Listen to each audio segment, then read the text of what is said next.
I've been covering some of this MrBeast stuff. The biggest game show in history ever. Big money, right? 7 figures, millions of dollars. But you probably know him as MrBeast. Millions and millions of dollars. Who cares, right? Yeah, sure. I make money. I don't make money. $23 million from, quote, scams, shady deals, and his net worth. Better than any car, feels better than any shirt or any expensive pair of pants. Like, I think people overplay it. A lot of people in my situation would be like, yeah, I love giving and it's the greatest thing ever and it brings it about. And even like PR people, when I do talk to them, they're always like, you should play it up more. CGI, these bus wheels are CGI, this explosion is fake, Shredder is CGI. And it's just like, no, it just feels good.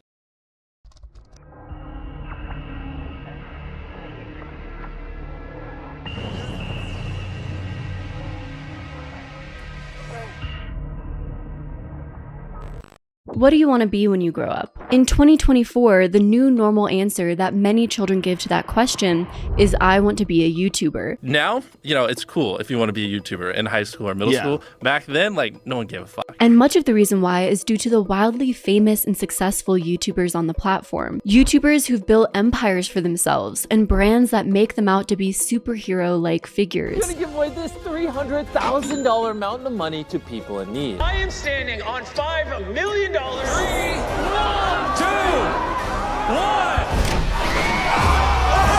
1. MrBeast, or Jimmy Donaldson, is one of the most successful YouTubers of all time. And in his time on YouTube, he's undoubtedly built one of the largest YouTube empires. Does money buy happiness? To a point, yes. 20 million subscribers, 30. It's like every step of the way, it's like I just got more and more lonely, to be honest. But MrBeast built his empire on a foundation of lies, a brand of false images, and it couldn't hold up forever. One day, his empire came crashing down. This is the story of the fall of MrBeast. Hello, friends and internet acquaintances. Welcome back to another video on my channel, covering mainly controversial internet figures. If you like these sort of videos, don't forget to subscribe for more and more deep dives. And if you like this video, give it a like if you want to. Now, before we dive in, I'm in a different outfit, which means it's time for this video's sponsor. Sponsorships allow me to continue covering topics that we cover on this channel, so I'm not screwed if a video gets copyright claimed or demonetized, and I'm able to support my team who puts a ton of effort into these videos. This video is sponsored by Midas Merge. Midas Merge is one of the most relaxing, cute, and totally enchanting games that I've ever played, and I love the convenience of playing it on my phone. In Midas Merge, you team up with King Midas and Queen Laia to revive the Gardens of Gold, which are under the shadow of Nyx, the goddess of night. Fantasy book lovers, you'll love the lore of this game, at least I did. I think it's such a fun component. You unravel Nyx's mystery as you merge sunbursts to brighten the garden and free its inhabitants, which just so happen to be these super adorable creatures. You hatch them, feed them, help them grow, and merge them together to create new creatures. The game is also made by the same designers as The Sims 3 and 4. Midas Merge is completely free to download and perfect for offline play. You don't have to have Wi-Fi connected to play the game, which I love since my favorite time to play games on my phone is while we're traveling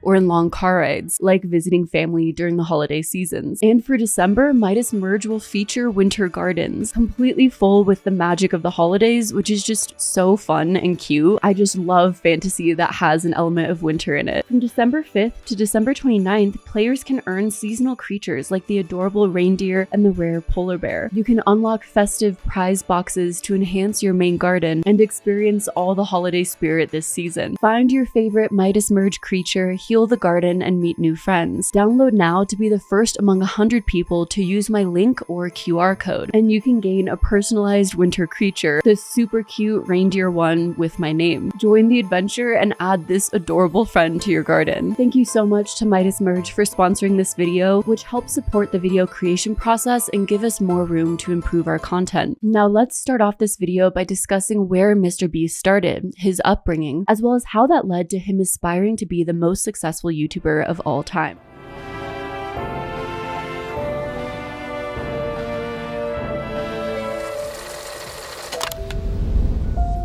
MrBeast was born with the name James Stephen Donaldson, but later went by Jimmy. He was born on May 7th of 1998 in Wichita, Kansas. Jimmy's mother, Sue, was in the military and serving as a prison warden in Germany, and then ended up getting stationed at Fort Leavenworth. I'm a retired lieutenant colonel. I ended up being the first female prison warden for the DoD prison over in Heidelberg, Germany. Though today, Sue's career is much different. Sue works as MrBeast LLC's chief compliance officer. Senior, COO. Sue seems like she works for Jimmy. She's like a head of compliance, okay?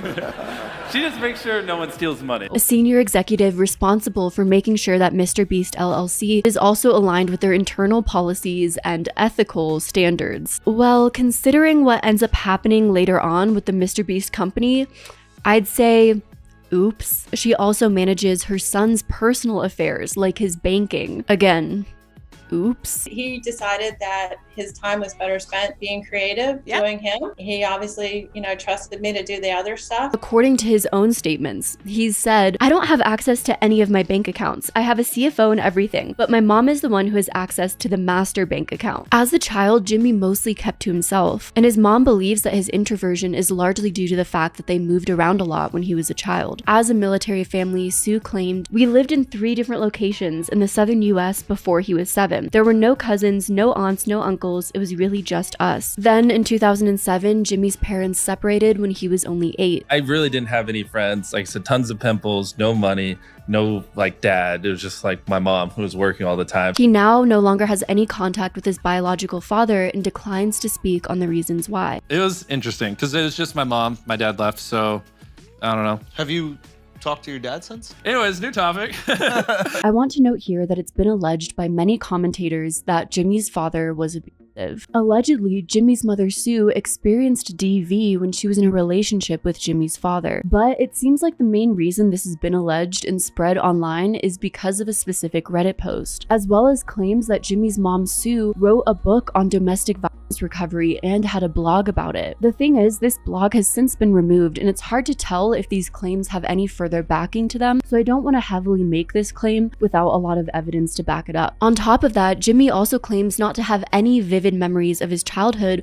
before the age 11. I want to note here that this experience of someone not having a lot of memories of their childhood can be a common experience for those who've gone through trauma. Traumatic experiences can have a profound effect on memory function, often leading to memory loss as a coping mechanism. But that doesn't mean it's necessarily Jimmy's experience. Of his past memories, he said, I'm very forward thinking. F the past, it's already happened. I'm trying to conquer the future. Even as his family settled down in North Carolina, Jimmy had very few friends growing up. I didn't talk to anyone. I hardly had any friends because I was so obsessed with YouTube. As back then, just no one cared. Dude, if I don't have 1 million subscribers when you see this video, my entire life has been a failure. I better have 1 million subs.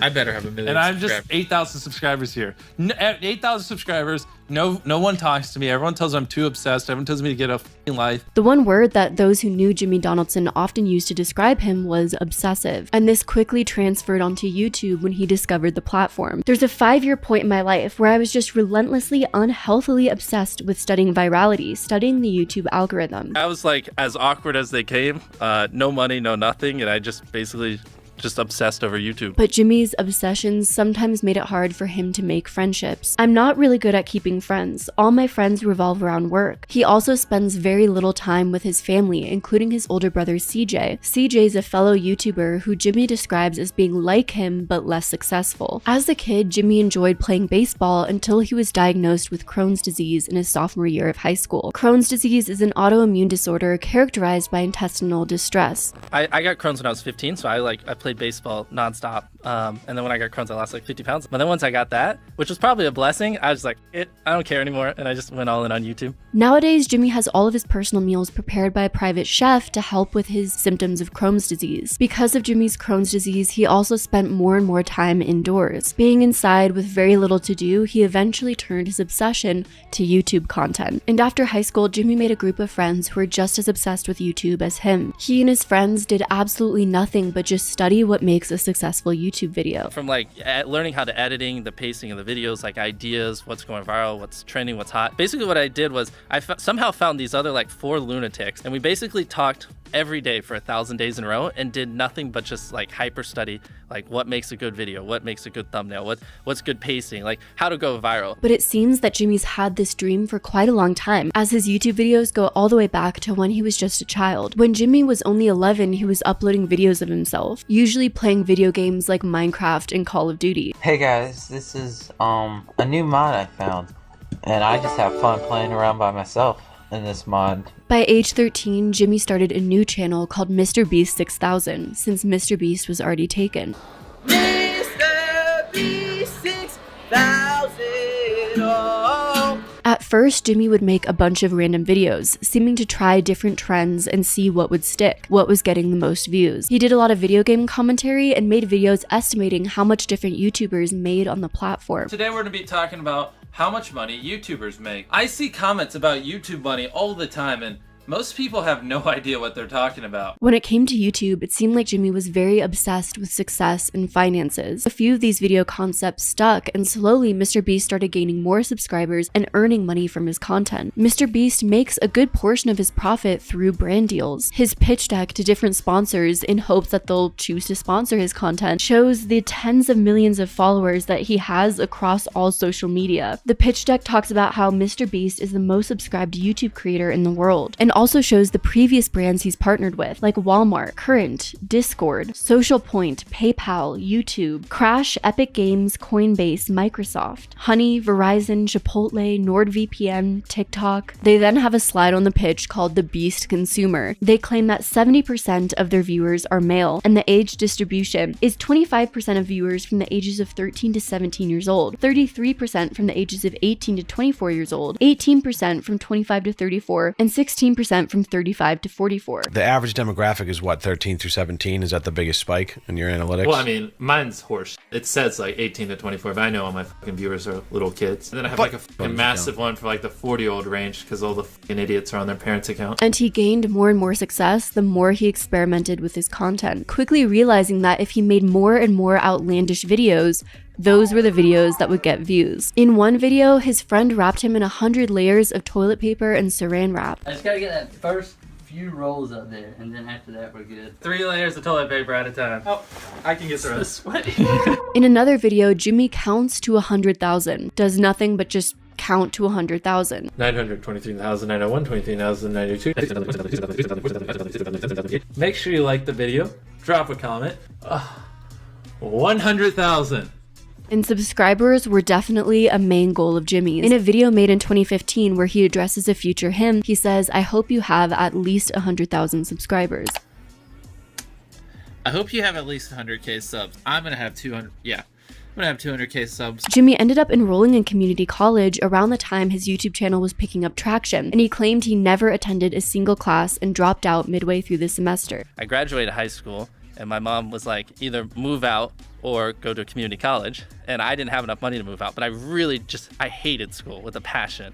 But she forced me to go to community college. I would act like I was going to community college, but I would just work on videos in my car and edit and stuff like that. I had straight zeros. And so now the clock had started, because once my mom found out, I was screwed. There's a lot of arguments, a lot of drama, but ended up working. Jimmy then moved into a duplex with his friend Ava Chris Tyson. Just around this time, Jimmy ended up reaching 750,000 subscribers. He also received his first brand deal, all of his dreams of being a successful YouTuber coming to fruition. When you end up boiling down the formula of a MrBeast video, it all actually seems quite simple. At their core, the premise of MrBeast videos is that numbers with a lot of zeros are impressive. Surviving 50 hours in Antarctica, why not 24 hours, which makes a day, or 48 hours, which makes 2 days, because it doesn't have a zero attached to it. Eating a $70,000 golden pizza, $500,000 game of tag, $1 million hide and seek, or 1 billion Christmas lights. All extreme numbers that shock people, but also eye-catching numbers that are easy to see. I was offered $5,000 for a video. I was like, double it, and I'll walk outside and I'll give it to a homeless person. I was like, $10,000 just looks better in a title. It'll get more views. My mom's like,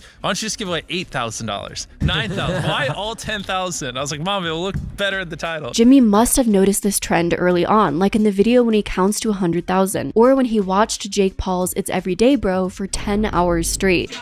God church! Jimmy, now just full-blown MrBeast, was making the wildest dreams of a 10-year-old boy come true. From putting millions of pennies in a friend's backyard. That is $1,000 in pennies. So when he gets home, there's gonna be $20,000 in pennies laying across his entire backyard. Buying hundreds of leaf blowers to make a hover field. They were so influential, they started an entire YouTube genre called junk lord content, known for its extreme amount of waste. And today, we're talking about the most popular genre of video on YouTube right now. I wanted to dive in a little deeper to address what I'm calling junk lords. Just getting millions of gallons of slime and just putting it in a pool.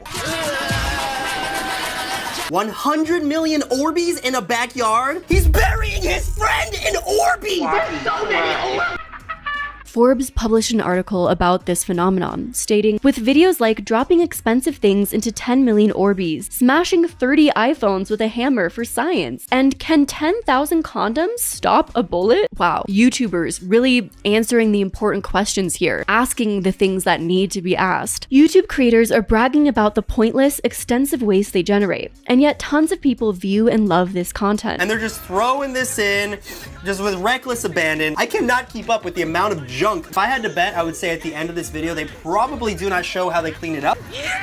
Oh boy, he's just throwing garbage around his backyard like it's nothing. But the video that Jimmy says completely changed the MrBeast channel trajectory wasn't a junk lord content video. Instead, it was a video made in 2017 where Jimmy wrapped up $10,000 in cash and handed it to a homeless man. If you want to take it, it's about $10,000.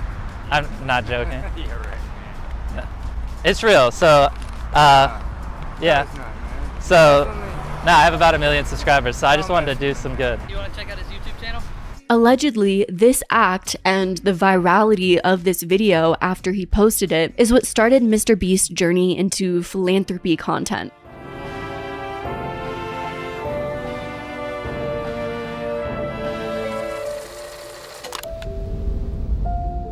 Jimmy's philanthropy content became an entire genre on his channel, a genre where he does extreme, maybe even wacky versions of philanthropy. Everything you can fit in this circle, I'll donate to your charity. This is gonna feed so many people. I have thousands and thousands of pounds of food here. And because of these videos' bizarre or extreme premises, they gain lots of views. Jimmy uploaded a video where he gave his mom $100,000 in cash. At first, she refused, but he said if he doesn't give it to her, he doesn't have a viral video. Well, you're going to take it. No, I can't take it. I don't want it. I promise you Quit is not giving you that. Obviously, I know. But if I don't give it to you, I don't have a viral video. So you're using me for views? Yes. But you get money too, so we're both happy. So you use me for views and I get to pay off my mortgage? Mm-hmm. I think it works out pretty well. What an entrepreneur.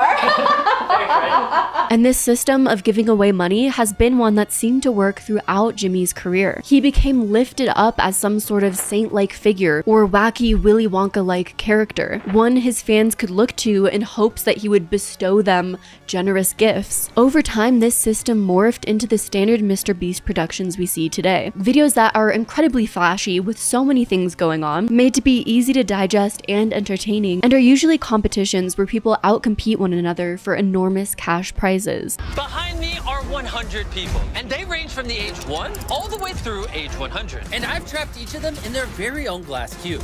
The last one to leave their cube is going to win $500,000. Jimmy also developed a dedicated YouTube channel to just philanthropy. In that channel, he'd often give stuff away with no contest needed, and all of the profits from these videos are allegedly linked to a 501c3 nonprofit organization. We essentially just started a charity and then made a YouTube channel where, you know, whatever we do with the money from the charity, we film it so that it generates revenue on the back end. Other extreme generous videos are like when MrBeast gifts a Lamborghini to an Uber driver. I am going to Uber people, but at the end of the ride, let them keep the car. We literally have a Lamborghini, and I'm going to give it away. You want to watch this video. Or an entire house deeded to an unsuspecting Domino's delivery person. I just bought this house, and I'm going to give it to Chandler. Really? No, but I am going to give it to a pizza delivery guy. This whole house is for you. Chad doesn't exist. Yeah. In one video, he offers a deli cashier $100,000 to quit her job on the spot. I'm curious if you would quit your job for $100,000. No, I don't think I would. MrBeast, thanks to you, I can quit my job now. I'm so happy. Because of all of this grandeur generosity, the MrBeast name became an almost mythical figure, someone who can bestow random people enough good fortune to change their life. There's been a lot of widespread debate on whether or not this kind of philanthropy, random extreme acts to people for the purpose of a viral video, is actually beneficial to the common good or well, anyone at all. Sure, those individuals are overjoyed at the time the video is being filmed, but if someone is struggling and you give them a drop of water in a drought, it doesn't necessarily fix the existential issues causing that drought, nor does it help with the larger societal problems at the core of it all. All it does is help you look really, really good. For example, people often cite when Jimmy gives the Uber driver a Lamborghini. This Uber driver now has to pay for taxes on a Lamborghini. They have to pay for upkeep and maintenance on this vehicle. That's very expensive. Even giving the deli cashier $100,000 to quit her job on the spot didn't solve all of her issues. While $100,000 is probably a life-changing amount of money for most of us, it only changes your life if you utilize it in the right ways. That kind of money can actually be a very dangerous thing that can put you into even more financial troubles, which is why so many people who win the lottery end up losing it all. Life is more complicated than a simple MrBeast charity video makes it out to be. The best example of this is when Jimmy gave away $1 million to a subscriber and fellow YouTuber, Mantinice.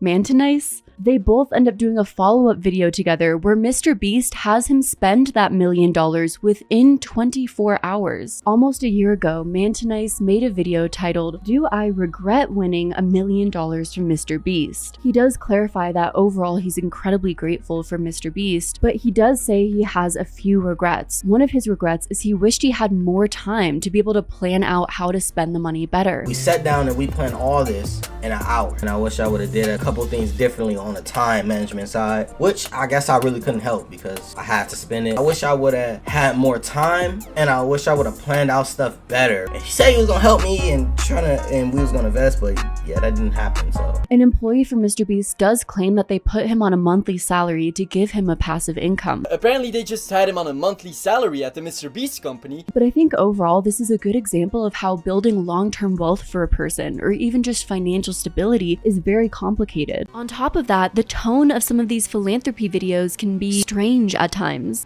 We have 3 million pennies. And we're going to deliver it to my 3 millionth subscriber. According to the paper titled "Good Intent or Just Good Content? Assessing MrBeast's Philanthropy" by Rodri Davies, it's pretty evident that the origin of Beast philanthropy content came from a channel that had made its name off of pranks and giveaways. This is because oftentimes in these videos, acts of generosity are presented as things you do to people, preferably as a total surprise, rather than something that's designed in partnership with them and designed to give them agency. Well, they want me to take this car and they're gonna give me $100 to take this car. Are you serious? Yeah. Yes, ma'am. Do you want 10 grand though? Yes, I would love it. Here you go. Oh, you're crying? We just found out my grandma has stage 1 cancer.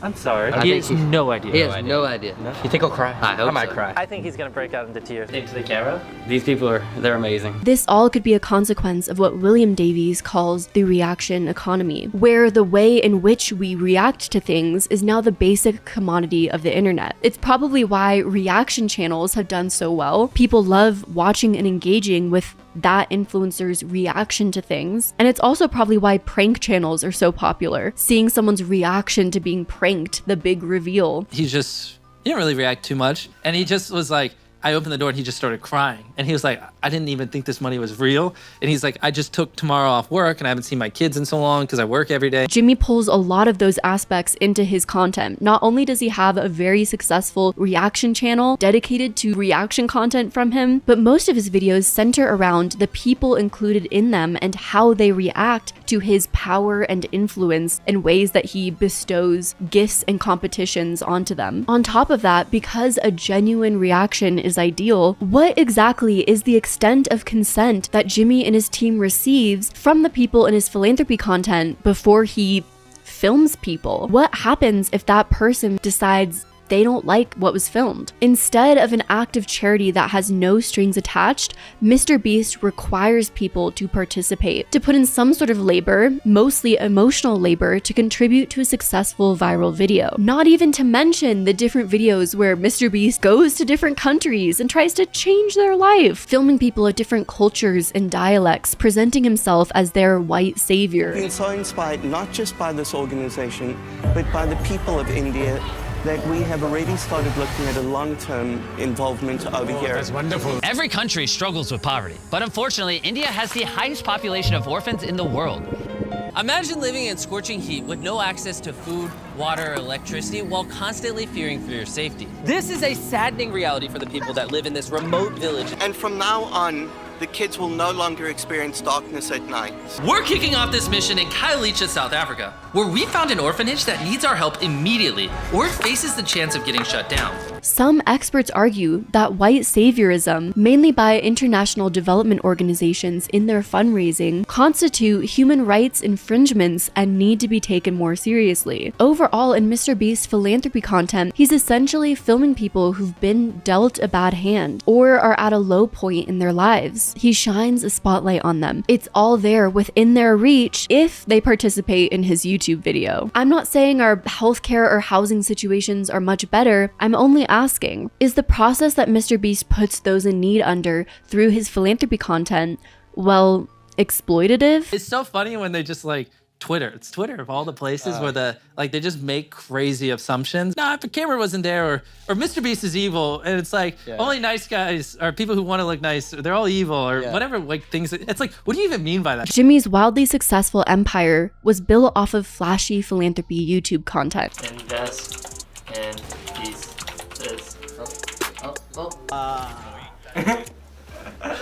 Is this real? Contests with lavish, expensive prizes and unsensible gifts. I bought this entire island. I have 10 challenges and we have 10 people. And the last one of you to leave this island keeps it.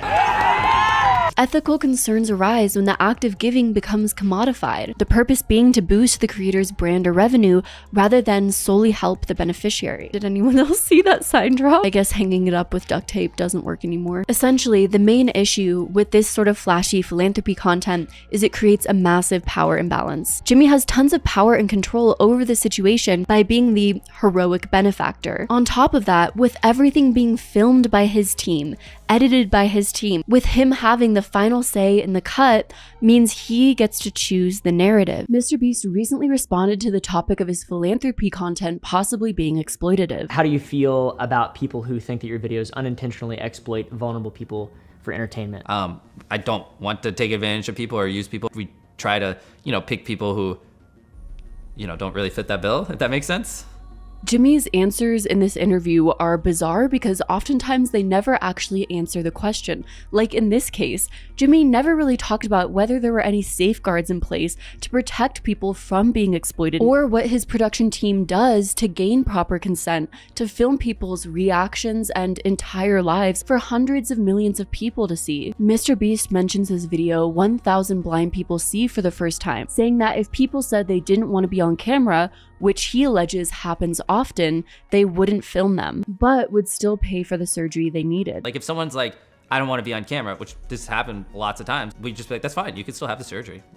So let's examine the 1,000 Blind People See for the First Time video. On January 28th of 2023, MrBeast uploaded a video titled 1,000 Blind People See for the First Time. The video has accumulated over 186 million views. I've been subscribed to you for like 11 years. Really? Oh my gosh. Jeremiah has been blind in his right eye since he was born. The thumbnail is so creepy to me. These uncanny valley AI looking fake creepy smiles, the way MrBeast is looming over this lady in the thumbnail. The video premise is that MrBeast basically gives 1,000 people a 10-minute surgery for their cataracts, which drastically improves their vision. In the video, someone named Jeremiah was filmed as the bandages from his surgery were removed from his eyes, and you see his genuine reaction as he looks around for the first time since the surgery.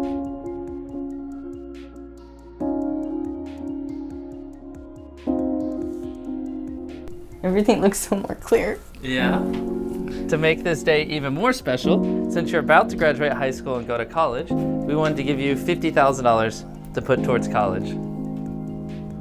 Even though 1,000 Blind People See for the First Time wasn't Jimmy's most viewed video, it gained a lot of traction outside of the internet ethosphere. The video became a huge talking point across multiple social media and news outlets. People just unsure exactly how they should feel about the video. There is something so demonic about this, I can't even articulate what it is. YouTube and TikTok creator LOL Overrule tweeted, "People tried defending MrBeast in the comments, saying things like, people don't seem to realize that in order for him to be able to keep helping people, he has to turn his charities into content, or he won't make the money he needs to keep helping people." That sort of seems like a snake that eats itself. In order to continue giving money to people, he has to exploit their entire personhood and struggles. And yeah, it may be simple and easy to look at MrBeast as a harmless do-gooder if you've never been put in that position before. But imagine if you were in a spot where you needed help from someone, and in order for that person to help you, they had to blast your entire situation to hundreds of millions of people. And also, why is it that so many people feel that they need to resort to this, being demeaned or exploited in a YouTube video in order to receive any form of help? Twitch streamer Hassan Piker said of the video 1,000 Blind People See for the first time, "You watch this video and go, ah, how cute, how nice. I watch this video and I'm filled with rage that we shut off access to a 10-minute procedure because we paywalled it and decided that some people just simply can't get it. It's so insanely frustrating that it's up to one YouTuber guy to decide to make content out of it that people who are too poor just can't effing see." That's insane. Anyway, sorry. It's just like a deeply, deeply frustrating concept. No, I was more mad about like the guy who couldn't go to work for 4 months because his eyesight is gone. MrBeast also tweeted something that somewhat addressed this situation in sort of as apolitical and neutral of a way as possible. "I don't understand why curable blindness is a thing. Why don't governments step in and help? Even if you're thinking purely from a financial standpoint, it's hard to see how they don't ROI on taxes from people being able to work again." To be fair to Jimmy, he's also worked with a lot of different organizations. In addition to MrBeast philanthropy, he also went viral for launching Team Trees in partnership with Arbor Day Foundation. You guys spammed me to plant 20 million trees on Twitter, Reddit, all over my comment section, so I made it happen. Today, we will be planting 20 million trees. He also then launched Team Seas. This is one of the dirtiest beaches in the entire world, and we're gonna pick up every single piece of trash. But interestingly, Jimmy didn't grow up with much of a passion for philanthropy or much exposure to it. His mother said Jimmy never participated in volunteer activities or even church community service. Jimmy doesn't even claim to have a deep emotional attachment to the causes that he posts about. I think people overplay it. A lot of people in my situation would be like, yeah, I love giving and it's the greatest thing ever. So what's his motivation for it all? Jimmy is very sensitive to questions about his motivations. What brings us happiness is winning and building companies, or it's just having money doesn't, you know? I have an entire channel built around my nonprofit that I've invested ungodly amounts of hours into building that I'll never see a single penny out of, he defensively claims when asked about his motivation. Though that's kind of a false truth, is it not? Jimmy has reaped massive benefits and become a very rich man off of his YouTube channels. You have become wealthy, and because you give, like, part of your work is giving away a lot of money. Even on his philanthropic channel, every aspect of that content is further contributing to his brand and image. But Jimmy is adamant he doesn't make his content for money or personal gain. Cue earlier in this video and throughout his entire career, where Jimmy's biggest interest is to gain as many subscribers as possible. So you're using me for views? Yeah. But money and success aren't motivators for him now? Interesting. You invest so much money into all the the show. money I make. I don't. Why do I need money? Jimmy claims to view money as a means to an end, a tool for him to utilize so he can completely dominate YouTube. But did you desire money, like when you were younger? I've always wanted money so I can make better videos, so I can grow my channel. Yeah. But it's like he's trying to deny that he's become a very rich person off of his content. You have the most brilliant way of saying that you make lots of money. I agree. You say, I make all this money, and then you're like, but I spend it all. Yeah. But you still get to say that you make it. There's been various figures that have floated around in regards to MrBeast's income. CNBC reported that MrBeast brings in $700 million a year but says he's not rich. Jimmy Donaldson rakes in hundreds of millions of dollars from his YouTube channel and food brand. CNBC reported that you were doing somewhere between $600 and $700 million. That's what they thought we would do this year. This year. Yeah. I don't. Yeah, I yeah, reinvest everything. Jimmy has claimed to numerous people and media outlets that he reinvests everything he makes, all going back into his content. Let's be honest, you're gonna be YouTube's first billionaire. Yeah. Is it happened? No, actual cash. I'm probably the poorest person in this room. If I make $3-4 million a month, I just spend it on videos the next month. We literally like have razor thin margins and just reinvest it all. That's wild. Yeah, that's wild. It kind of sounds like the stupidest thing a business person could do, especially if you employ people across your multiple channels and companies, which of course MrBeast does. If you reinvested everything, your business would be so low on cash that it would completely collapse. How many employees then?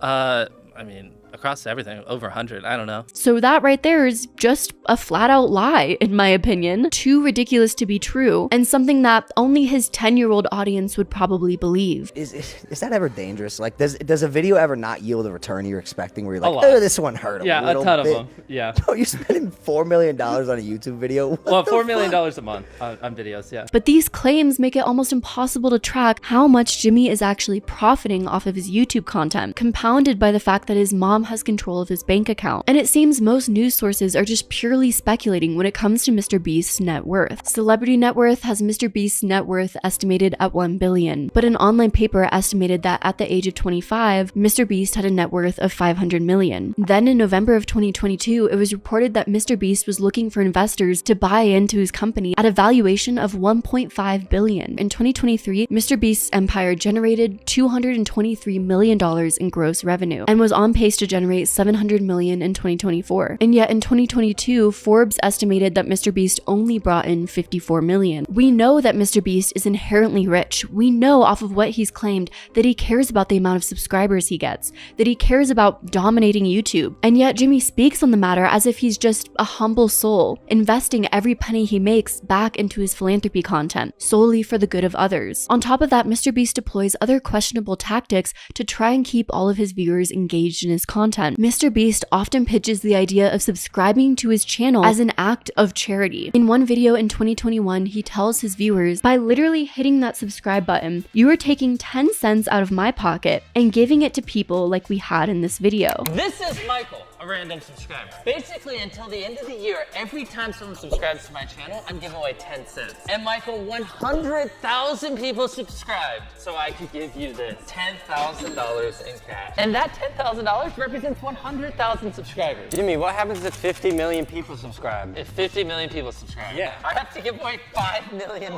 In another video, one of his friends who often makes an appearance in his videos says in a mock tone, so if they hate charity, they won't watch the videos, making it seem like if you care about people and giving, you gotta watch a MrBeast video. As Jimmy says in one of his videos for his philanthropy channel, Beast Philanthropy is literally funded by your eyeballs, not even joking. And if you're wondering how this is all possible, by watching this video, you helped fund what we just did. By watching this video, you helped us feed people. In 2022, Jimmy allegedly flew 100 subscribers to a private island. He pitted these 100 subscribers all against each other in Survivor-style challenges for ownership of this island. We just hit 100 million subscribers. To celebrate, I bought this ginormous private island and I'm giving it to one of you in this video. The thumbnail for this video also gives a completely different impression than reality. Talk about Instagram versus reality, maybe it should be MrBeast thumbnails versus reality. Glamorizing everything to be exactly how a 10-year-old would want versus reality, the real island. In May of 2023, a few months after the 1,000 Blind People See for the First Time video, MrBeast posted a video titled 1,000 Deaf People Hear for the First Time. This is the first out of 1,000 deaf people that we're gonna help hear again. And she hasn't heard her mother's voice in 4 years. Can you hear? I love you. The system for these videos can essentially be boiled down to inspiration. Inspiration is a term used to describe the portrayal of people with disabilities as objects of inspiration for non-disabled people. The term was coined by late disability rights activist Stella Young. The concept critiques how these portrayals can reduce individuals with disabilities to one-dimensional figures whose sole purpose is to inspire others. So in this case, we're objectifying disabled people for the benefit of non-disabled people, so that we can look at them and think, well, however bad my life is, it could be worse. I could be that person. And it is objectifying. These images objectify disabled people for the benefit of non-disabled people. You know, they are there so that you can look at them and think that things aren't so bad for you, to put your worries into perspective. Through doing this type of content, deploying these types of tactics, MrBeast just learned how to make more and more money for himself, put himself on a higher pedestal, and then sell all of that in a pitch to potential sponsorships. But no, money is not a main motivator of his. Jimmy, please. In 2023, YouTuber Jacksepticeye criticized MrBeast for ruining YouTube, saying that the culture of YouTube has now become more about views, money, and popularity than about having fun. If MrBeast had fun doing these videos, they'd be longer. We'd see the fun. At the time, plenty of MrBeast fans defended him, but Jacksepticeye's comments are aging pretty well. MrBeast essentially created an extremely profitable system on YouTube, mainly through engaging his audience, making them feel involved with the content, and also making them feel good. Like simply being involved with his content is generating social good. Then he took all of that success and compounded it, developing numerous businesses that parlayed off of his main demographic's interests, driving further and further profit. Feastables is the business, Yeah. right? There's only so much money brands are willing to spend on a video. Makes more and more sense for me to just build companies that I own because, I know, if I promote something that it converts and it actually leads to real sales. Why is that? Why did MrBeast go on to create multiple businesses which he consistently promoted to his audience? So right now we have our snack brand, Feastables. We have a restaurant chain, Beast Burger. We have the data company that I was showing you. We have the React channel, the gaming channel, the main channel, and then we have my charity, which also has a channel. Is it as simple as he claims, that he needs the money from these businesses, the millions and millions and millions of dollars, to continue feeding back into his YouTube content, all for doing more social good? Does the MrBeast channel truly require hundreds and hundreds of millions of dollars to run? Or is it all just smoke and mirrors? A clever way to hide and conceal where the money is really going. In this section, we're going to address all of the MrBeast businesses, why he started them, and how much money he's made. Almost everything I'm doing outside my main channel is to make money so I can put it back into my main channel because it's just not profitable. That's why I'm building these other businesses and revenue streams. It's just so I can funnel the money back into my main.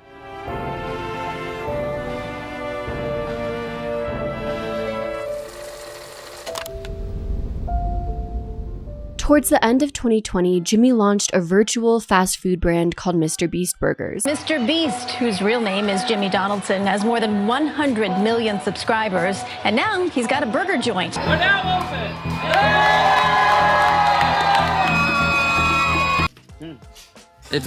open! This needs a little more sauce. Okay. The version they ordered is the one with no sauce. 1 out of 10. At first, the launch of MrBeast Burgers was a huge success. In a single day, MrBeast opened 300 locations of MrBeast Burgers. But in just a few years after its launch, it faced its downfall. With the MrBeast Burger, yeah, you learned a lot of lessons there. Maybe went too fast. You didn't expect it to be so popular, and you lost control of that. In the first year, the business brought in $100 million in revenue. Over 1,000 locations. Over 1,000 locations. So how was MrBeast able to do this rapid expansion? It was all through the ghost kitchen model. The burgers were made in ghost kitchens and could only be ordered on delivery services. To me, the concept of ghost kitchens always sounded a little bit strange. A ghost kitchen is when the brand doesn't have a physical storefront of its own. You can't go into a physical MrBeast Burger establishment. These brands utilize existing, already successful restaurants to make their food. They also utilize delivery app services like Uber Eats, Grubhub, and DoorDash. When someone places an order on a food delivery service like DoorDash, that existing kitchen plug and places the brand's recipe and sends it out. I would understand the concept behind a ghost kitchen if you were a wonderful cook or had a great idea for a restaurant but didn't necessarily have the means to open a physical location. However, most ghost kitchens are created by rich and famous people who wanted to make more money during COVID. The company Virtual Dining Concepts, which is behind the MrBeast Burger brand, also launched a few other ghost kitchen brands with other notable celebrities. Ghost Kitchen Concepts with TV personality Mario Lopez and reality show personality Pauly D. But MrBeast's edge that made MrBeast Burgers just that much more successful was the power of social media. Not only through MrBeast's own promotion of MrBeast Burgers, but other people's content and videos surrounding the burger joint as well. This cost me $60. It better be good. That's good.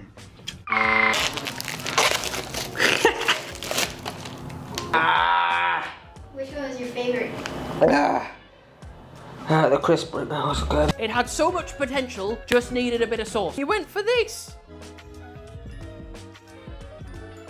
Just cheese and bread, really. Jimmy also often put MrBeast Burger logos in his thumbnails. This essentially was like a virtual billboard, advertising MrBeast Burgers to hundreds of millions of people, literally. He also talked frequently about the product, promoting it to his audience and tying himself with the brand.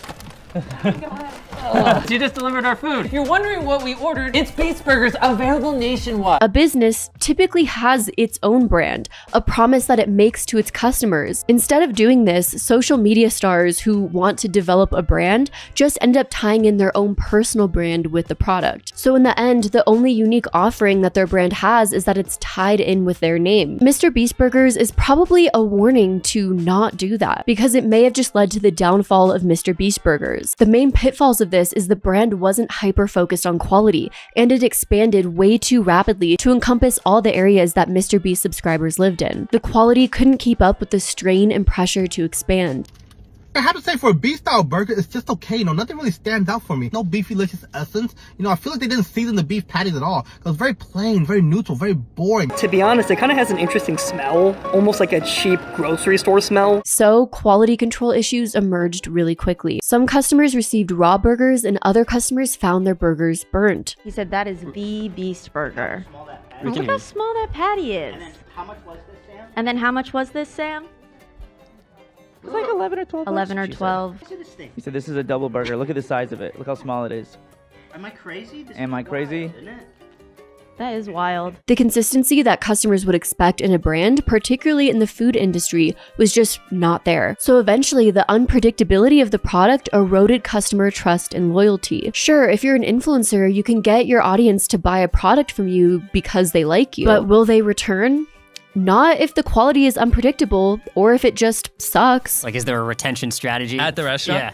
Well, hopefully it's just the food's amazing. You know what I mean? Now, these are the Beast fries. It looks like they just slapped a piece of Kraft cheese on there. Yeah, everything here is like basically about 10 bucks for each item, and everything's not really worth it. Food's amazing. So with MrBeast Burgers, there was a rapid decline in overall customer satisfaction, and there were less and less repeat customers. The decline in MrBeast Burgers got even worse when Jimmy's partnership with Virtual Dining Concepts went south. In July of 2023, MrBeast filed a lawsuit against Virtual Dining Concepts. The reason being that the poor food quality from MrBeast Burgers was damaging his reputation. Then Virtual Dining Concepts countersued. They accused Jimmy of breaching their contract and interfering with business operations. Virtual Dining Concepts claimed in the lawsuit that Jimmy Donaldson used bullying tactics in order to escape from his existing contractual obligations without sensible reasoning. They also said that he elevated greed over his word and the truth. In a now deleted tweet, MrBeast said that quality control issues with MrBeast Burgers was hurting his image, but that shutting the business down entirely was out of his hands. The company I partnered with won't let me stop, even though it's terrible for my brand. MrBeast Burger, you kind of loaned your name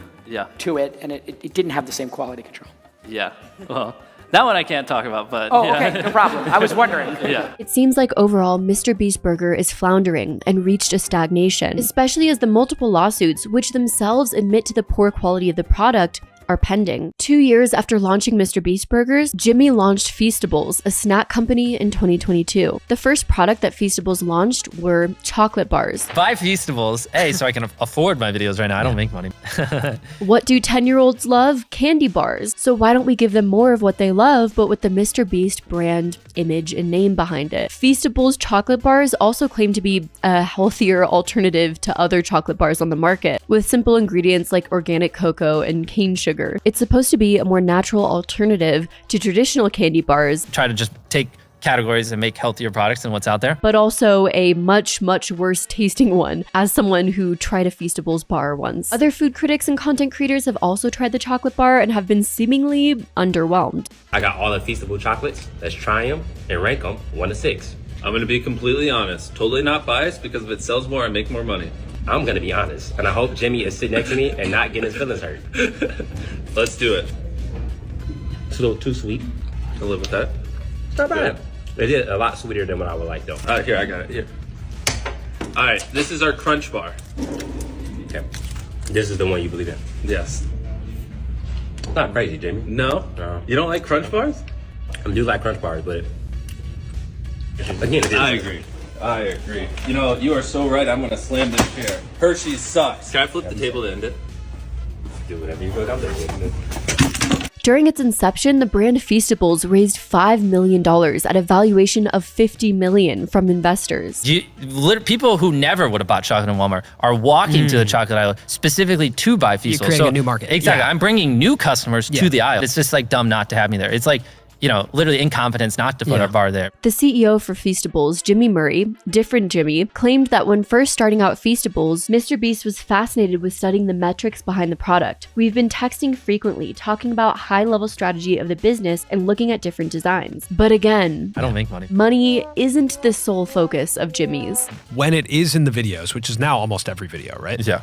It doesn't feel like a brand deal. Of course. You know, but there's still set up moments, like in the boat video, in the yacht video, there's like a moment, a Feastables moment. Part of Jimmy's, or the Jimmy's, business plan was further gamifying the chocolate bar, just like most of MrBeast's businesses, meaning that he turned participating in his business and brand, being a customer buying product, into a sort of game, like how a casino draws in a gambler, or a lottery, because each candy bar that a customer would buy would come with a code on the wrapper, which customers could type into the Feastables website, and some of them would win prizes. The back of this bar, you peel this sticker and it gives you this code. I went to their website and it made you go through this whole process of consenting your information and your birth date, and you put the price code in. You get to spin the wheel.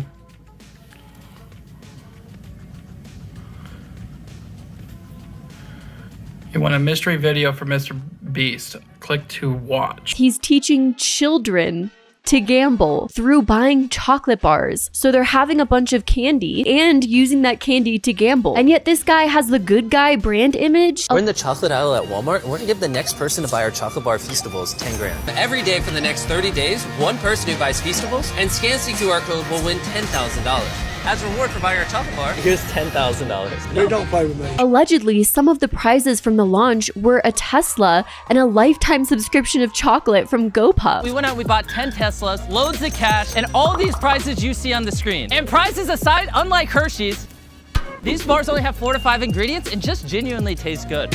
Go to Feastables.com right now and order some chocolate. Definitely things children need, and one of the ultimate prizes that you could win by buying a Feastables chocolate bar was the chance to participate in a MrBeast challenge, filmed and posted on YouTube. The ultimate prize being ownership of a physical chocolate factory that he built in his home state. One of these 10 people is gonna walk away with this chocolate factory. These 10 contestants are all here because they found a golden ticket when they bought one of our Feastable bars. Because that's what every kid needs. A chocolate factory. That's gonna solve all their problems. MrBeast really getting down into the nitty-gritty of what kids need. He's just a charitable guy and clearly doing all of this to help the world, because the world needs more chocolate factories. Jimmy Murray said about purchasing a Feastables bar, every time you engage with Feastables, it's like a ticket to the spectacle, a ticket to the experience.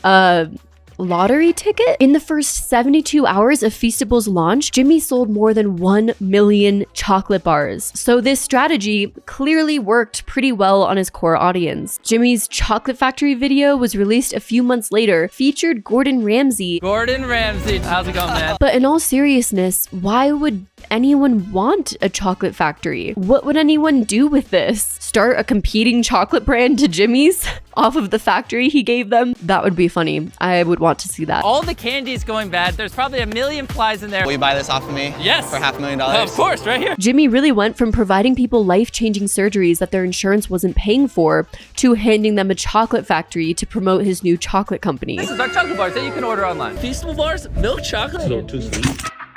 But of course, MrBeast doesn't care about money. Feastable's success was largely due to its partnership with Walmart. Yeah. Say that again. Walmart does $4 billion a year in chocolate sales. Yeah. Same people who I would take pictures with in Walmart, when they see our product there, they're like, oh, it's the guy from YouTube, and they'll buy it. Initially, Feastables was only available at Walmart, but due to the massive success, it eventually launched practically worldwide. Feastables, I didn't think we'd be doing the kind of revenue we are. Like by the end of next year, we could be in like 40, 50,000 locations. But MrBeast was so used to asking his fans to participate in his content that he stopped realizing the reasons why that worked in the past. A year after the Feastables launch, Jimmy annoyed fans on Twitter by asking them to clean up the display of Feastables on store shelves. I need your help next time you see Feastables in Walmart and soon to be new retailers. If you could clean up the presentation and make it look better, that'd make me very happy. I'm building a team to do this routinely, just need help in the short term. The Feastables Twitter account account also claimed that people who shared proof of cleaning up Feastables displays could enter a contest to win $5,000. So people submitted before and after shelfies of them cleaning up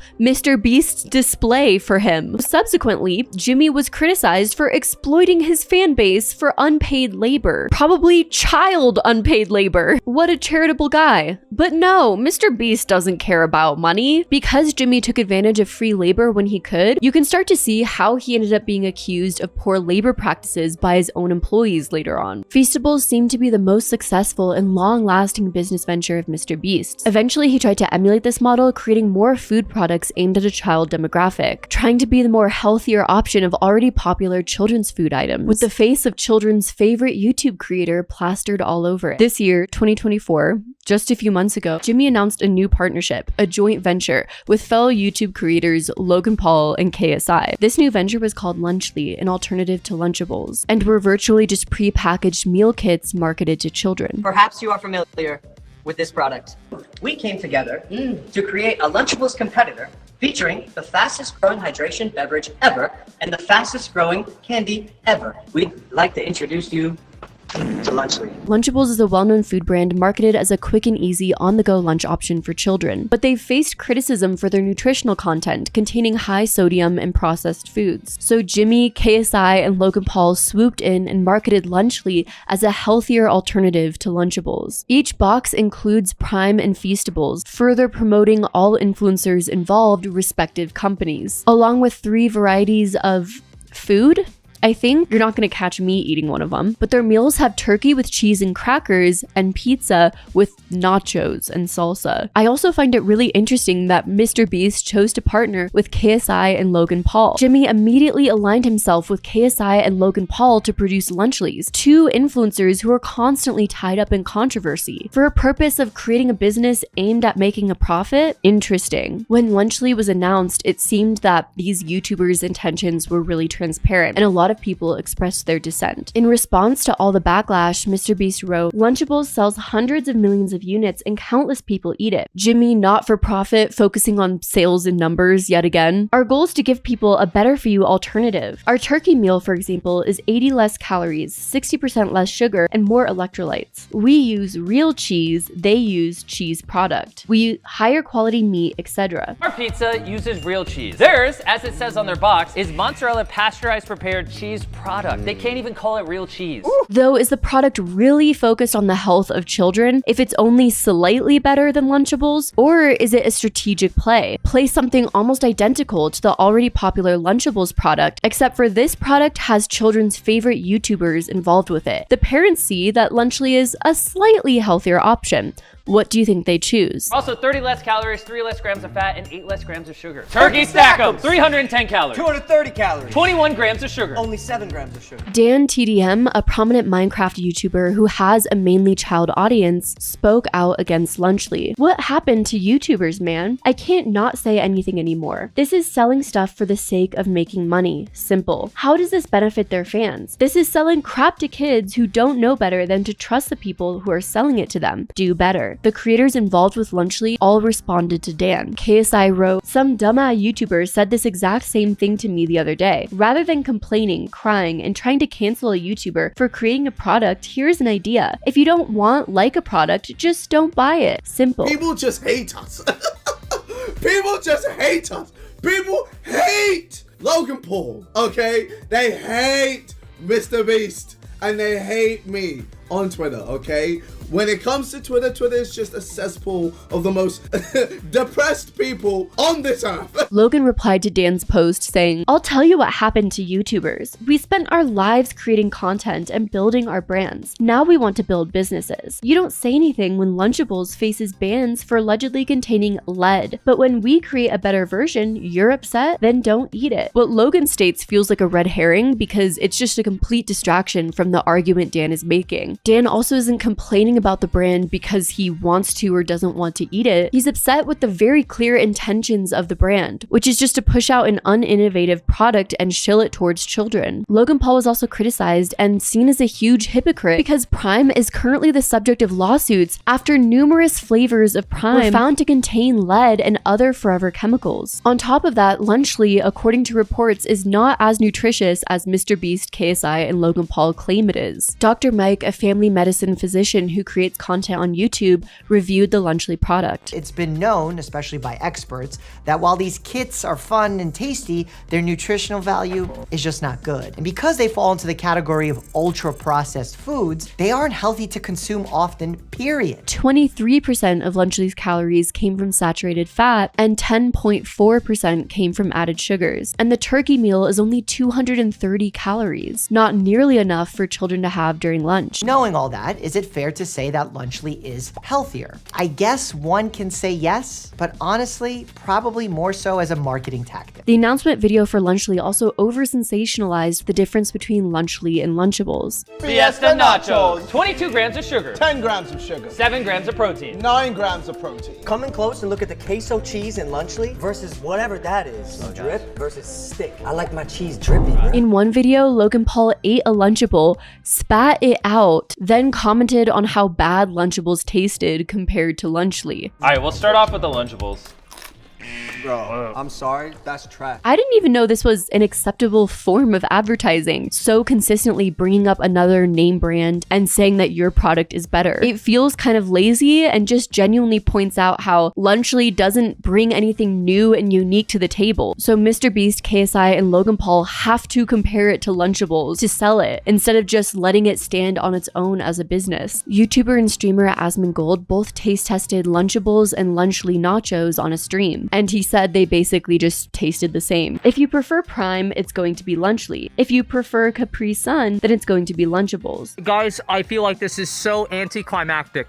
They're basically the same thing. They look different, but they basically taste the exact same. Lunchly products are marketed as containing real cheese, as opposed to Lunchables, which has a cheese product. And that would all be fine and dandy if their real cheese didn't come with some major complications. Rosanna Pansino exposed a major problem with the Lunchly product when she tried to review it on video. She attempted to compare Lunchly to Lunchables, only to open the product and find mold. And we just got this one. This was fresh from the store this morning. And there is a ton of mold in there. I honestly wasn't expecting that. I have a fork and I'm just going to dig into it just to see. Oh yeah, okay. That is a ton of mold. This is really dangerous. The thing that's so concerning about this is that children are consuming this product and may not know to stay away from moldy cheese. They might just open it and consume it regardless, trusting the product and their favorite influencer, MrBeast. Some people surprisingly didn't initially trust Rosanna Pansino's video due to the fact that she's taken issue with MrBeast in the past. Rosanna first started taking issue with MrBeast when she accused him of editing her out of third place in his hide and seek challenge, which is just weird. Why would you edit someone out of third place? She posted, MrBeast lied and edited me out of the top 3 in Creator Games 3. MrBeast Jimmy had edited the video to make me look like I performed worse than I did. For Rosanna and other people, it just brought a lot of suspicion that so much of the videos we see of these MrBeast challenges is edited, the narrative has been shifted, and since that situation, Rosanna Pansino has been outspoken against MrBeast for a lot of his problematic behavior that has seemingly gone unchecked for too long. But people started believing more and more that Lunchly might have some problematic aspects of the fungal variety. A Twitch streamer also found mold in their Lunchly. Oh, look at the bottom right here. No way! What? No, chat, there's actually mold. That's 100% mold. I'm so sorry. Oh no, do you see it right there? Do you see it? Sealed and it's molded. What is this? I'm not lying, dude. Don't open it yet. Don't open it yet. That is 100% mold. No way, dude. and more people recorded opening up their Lunchleys to find mold inside. An upset parent just posted these pictures that they took the Lunchly home and it was full of mold and it had a terrible smell. In a statement to the Daily Mail about this issue, Lunchly said, "All Lunchly products go through a stringent review process to ensure the quality and safety of its products. That process consists of multiple inspections and approvals, including that of the USDA, before any product can even leave the manufacturing facility." Initially, only KSI and Logan Paul responded to the controversy, speaking of it on a podcast, laughing it off, and then claiming that the haters just use them for clicks. Yeah, like I like my cheese moldy, bro. Yo, going at you guys or at Beast, you could get so many likes. You could be showered in likes. It is a guaranteed way to get a load of it. Even Lunchly now. Lunchly's in. Like, man, you want to say something and get some likes? Yeah. Just tweet about Lunchly. I'm so sick and tired of that lame ass excuse whenever an influencer gets into controversy. It's just they're haters. Not only does it feel incredibly self-centered to take people's criticisms of you and instantly brush it off as they're just flawed, they're haters, I'm perfect. In a way, I wish I had just a semblance of that self-confidence and self-belief, because they clearly believe they're untouchable, they're perfect. So if anyone doesn't like what they're doing, that's just a hater. A lot of the people who found mold in Lunchleys bought the product first. And if there was no mold in the product, they probably would have been happy with it, and you guys probably would have gained a customer. Lunchly, up. There's clearly mold in some of the Lunchly products. MrBeast recently also responded to the mold in Lunchly claims and continued spreading the narrative that they quality check, that there shouldn't be any mold, seemingly operating on a different realm of reality than what people are experiencing. The mold thing, here's the thing. Every single Lunchly with cheese meat is USDA inspected. There is no mold when it leaves our factory. There are variables that we just can't control. And that's why every single product in that section,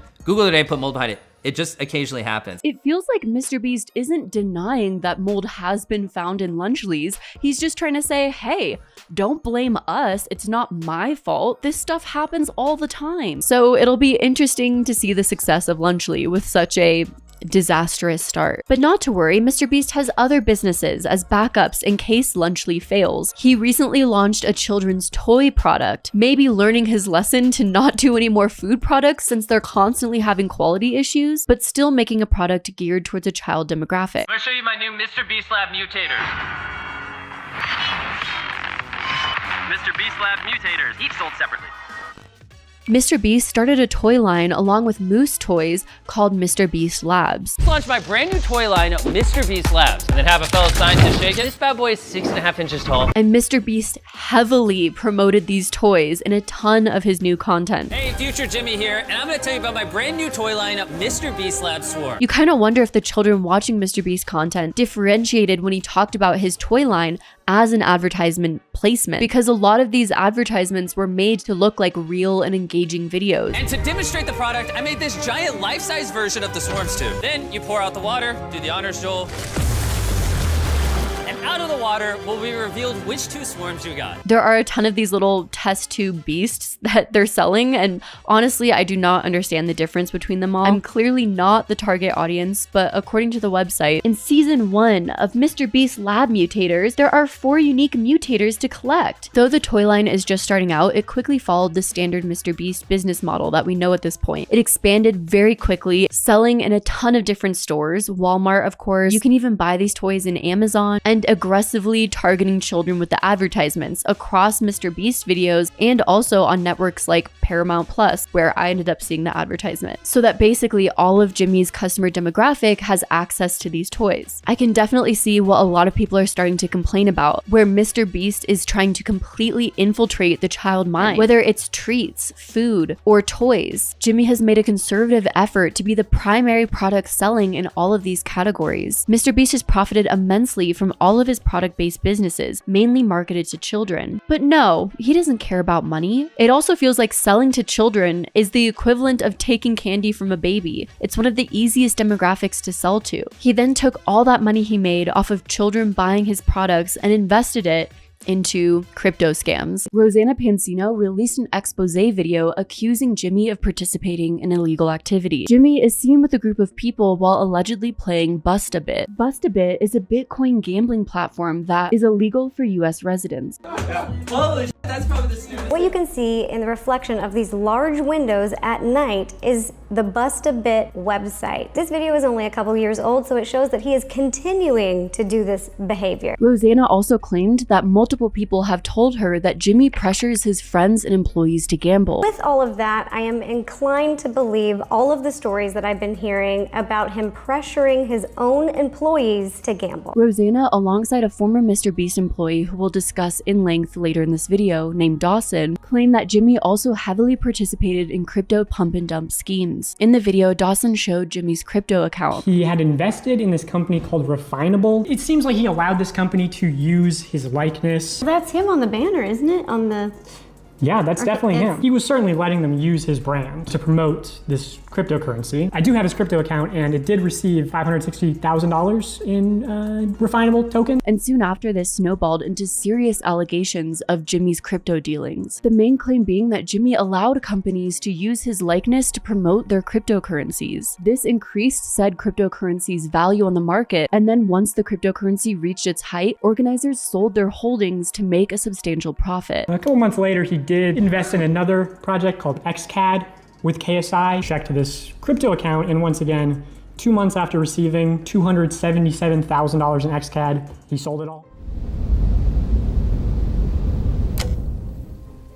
There was a groundbreaking report shared by online investigator Soma XBT, and then backed up by several blockchain experts that accused MrBeast of participating in countless rug pulls of various crypto tokens. So me and Logan both bought punks. Gary V, it's like 11 p.m. just out of nowhere, just calls me and he's like, yo, I got like 30 people to call, hop in. I'm like, I don't care. He's like, it'll be the best decision of your life, just get in. According to Google, because I'm lazy and this is a simple explanation, a rug pull is a cryptocurrency investment scam where the developers of a project abandon it and take the investors' money, leaving them with worthless tokens or no money at all. The term comes from the idea of pulling the rug out from under investors. In the case of influencers like MrBeast, the investors are his young and often naive audience. The reason why crypto influencers can be so insidious is they will market these coins to their audience, who often look up to them and trust them, especially in the case of someone like MrBeast, who branded themselves as a trustworthy, charitable guy. That influencer posts on social media that this next crypto coin is going to be the big thing. It's going to make them so rich. And the audience, trusting them, all invests in that coin, driving up the price of the coin. That influencer invested in the coin much earlier, before they promoted it out, when it was at a very low price, meaning that getting all of their audience to invest in the coin greatly drove up their own investments. Then they pull out, leaving everyone else who invested completely in the dust, taking away immense amounts of profits, all off of goading their fans to invest in it in the first place. And if you've been watching my channel long enough, you probably know this is very reminiscent of a pyramid scheme. Millions and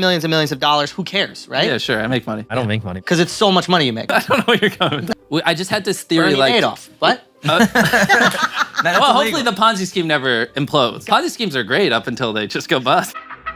Here are some other characteristics of rug pulls, again according to Google because I'm lazy. Lack of transparency, meaning the project oftentimes has anonymous developers. High returns. The project promises high returns with little substance or reason why you would believe that in the first place. And then a sense of urgency. Scammers create a sense of urgency or scarcity to push sales, saying things like, you've got to invest in this coin, it's going to make you so rich, but only if you get in early, so buy now. The report released claimed that MrBeast earned potentially $23 million, all from participating in these rug pull schemes since 2021. But he doesn't care about money, right? $23 million. 5 people who investigated MrBeast and found $23 million in profits from, quote, scams, shady deals, and his network. Where is all that money going? To charity? Off of making his audience lose money in the first place? A lot of this cash reportedly came from a gaming NFT market marketplace called Superverse. Superverse gave MrBeast 1 million tokens in 2021. Jimmy then went on to sell these tokens, selling off 7.5 million and then an additional 11.4 million in the following months. If you're interested in seeing the full report on MrBeast's alleged pump and dumps, the report by Lock.io is extremely extensive. While MrBeast used a variety of exchanges, his most common were Gemini and Binance. His Binance account alone has seen transfers totaling 13 million. A lot of other online creators have been called out for this behavior, but MrBeast went under the radar for seemingly a good minute. I think personally this has to do with the halo effect. The idea that the public has trouble reconciling with a persona that an internet or celebrity figure has built for themselves versus their harmful actions. People can become clouded with the idea of a person and take a long time to wise up to their true nature. Some crypto coins that MrBeast has invested in that have seen a stark decline, aka a rug pull, are MetaWars, which peaked at 63 cents and has declined 99.86% since. MGod, which had a peak of $1.64, down 99.95% from its all-time high. Jigstack, which had the sharpest decline of all, down 99.99%. In total, MrBeast extracted $1,310,753 from Jigstack. And there's many, many more that follow this simple formula. MrBeast invests, makes a few Twitter posts promoting it, and then pulls out. People lose money, meanwhile MrBeast and his associates massively profit. Speaking of MrBeast's associates,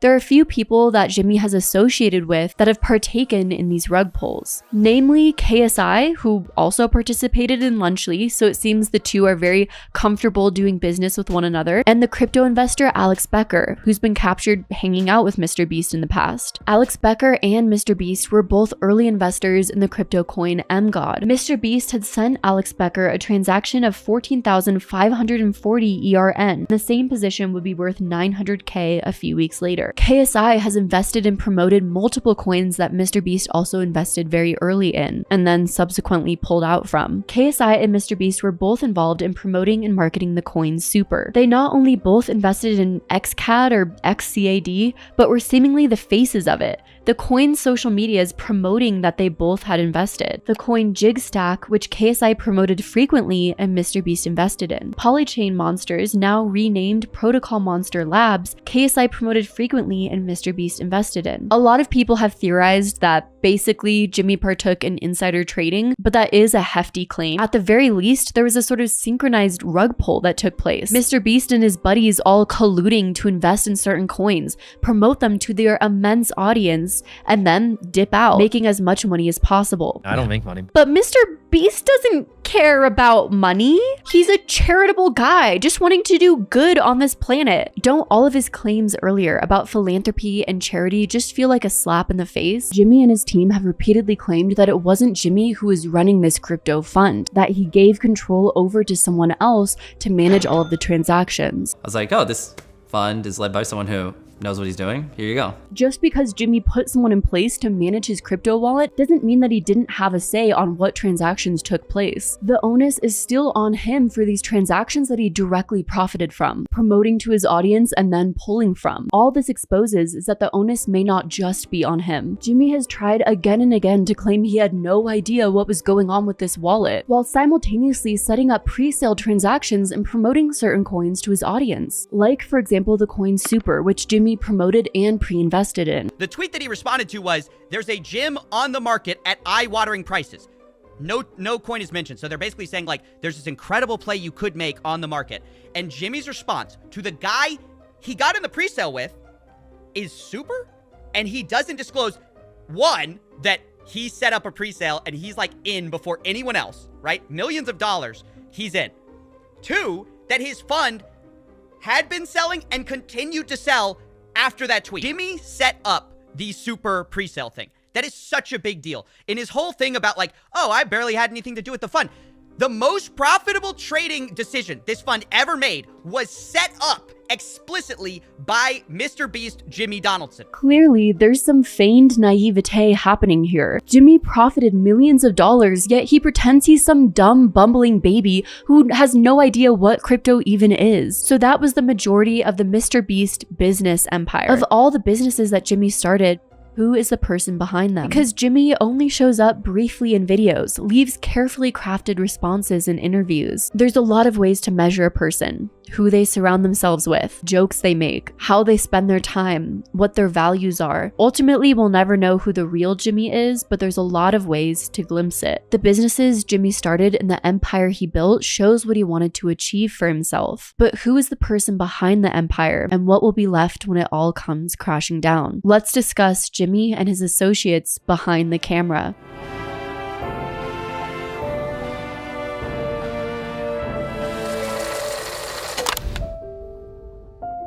Jimmy's MrBeast brand wasn't always so carefully crafted and perfectly polished. Back in 2018, The Atlantic reported that Jimmy had used homophobic slurs. Jimmy responded to a tweet saying, "I don't have a printer, F slur." In 2017, he replied to someone on Twitter saying, "STFU, F slur." In a now private video titled "Giving $10,000 to comments on this video," Jimmy wears a shirt that says, "I'm not gay, but $20 is $20. In another video, he's standing in front of a pink post-it note that says "gay" with an arrow pointing towards him. I mean, maybe that's Jimmy's way of coming out. At the time the Atlantic article was published, the MrBeast Twitter bio read, "Just because I'm gay doesn't mean I'm gay." It's such childish humor. Of course it's offensive, but it's also just childish and not funny, to the point that it's kind of embarrassing. QQ, shut the f up, you stupid f.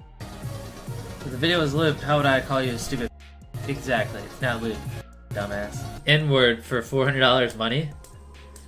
The most I would pay is like $300. N-word, N-word, N-word, N-word. Thanks, Hassan, for the donation. I appreciate it. No more, no, boys. No more typing the N-word in chat. No more cursing. Selling 10 for $69 each. That's a steep price. I don't think you're going to get any sales.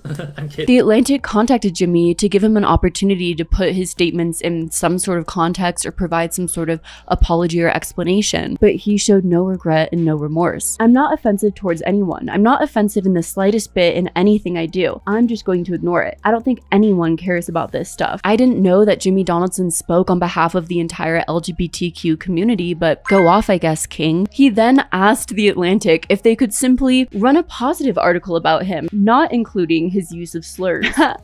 Was he used to people complying with that request? Minutes after the call ended, Jimmy then deleted all tweets using the F slur on his Twitter account. Another clip surfaced of MrBeast on the Hot Wet Soup podcast. One of the hosts talks about Bad Baby. MrBeast says, "Let's be real, you wouldn't put your D word in her?" And then the host points out that Bad Baby was 14 years old at the time. And he did say that he enjoys the Catch Me Outside girl and thinks she's funny, so let's just... So that just shows what... Let's be real, you wouldn't put your in her? I mean, it's probably not. She's like 14 years old. After this, for many people, the image of Jimmy Donaldson was completely fracturing apart, and his family-friendly brand began to shatter. In 2021, there was an investigation done on Jimmy by the New York Times. This investigation claimed that Jimmy had fostered a toxic work environment, screaming at workers, forcing them to work long hours, and calling them slurs. MrBeast is the latest YouTuber to face criticism for cultivating a work environment filled with favoritism and bullying. Matt Turner, an editor for Jimmy from February of 2018 to September 2019, claimed that Jimmy berated him almost every day. Jimmy Donaldson allegedly called Matt Turner a slur often associated with people with disabilities. Matt has previously shared his experiences on Twitter, saying that working for MrBeast was the most mentally draining time of his life. He'd be like, "What the f is this? This is disgusting. What are you, stupid?"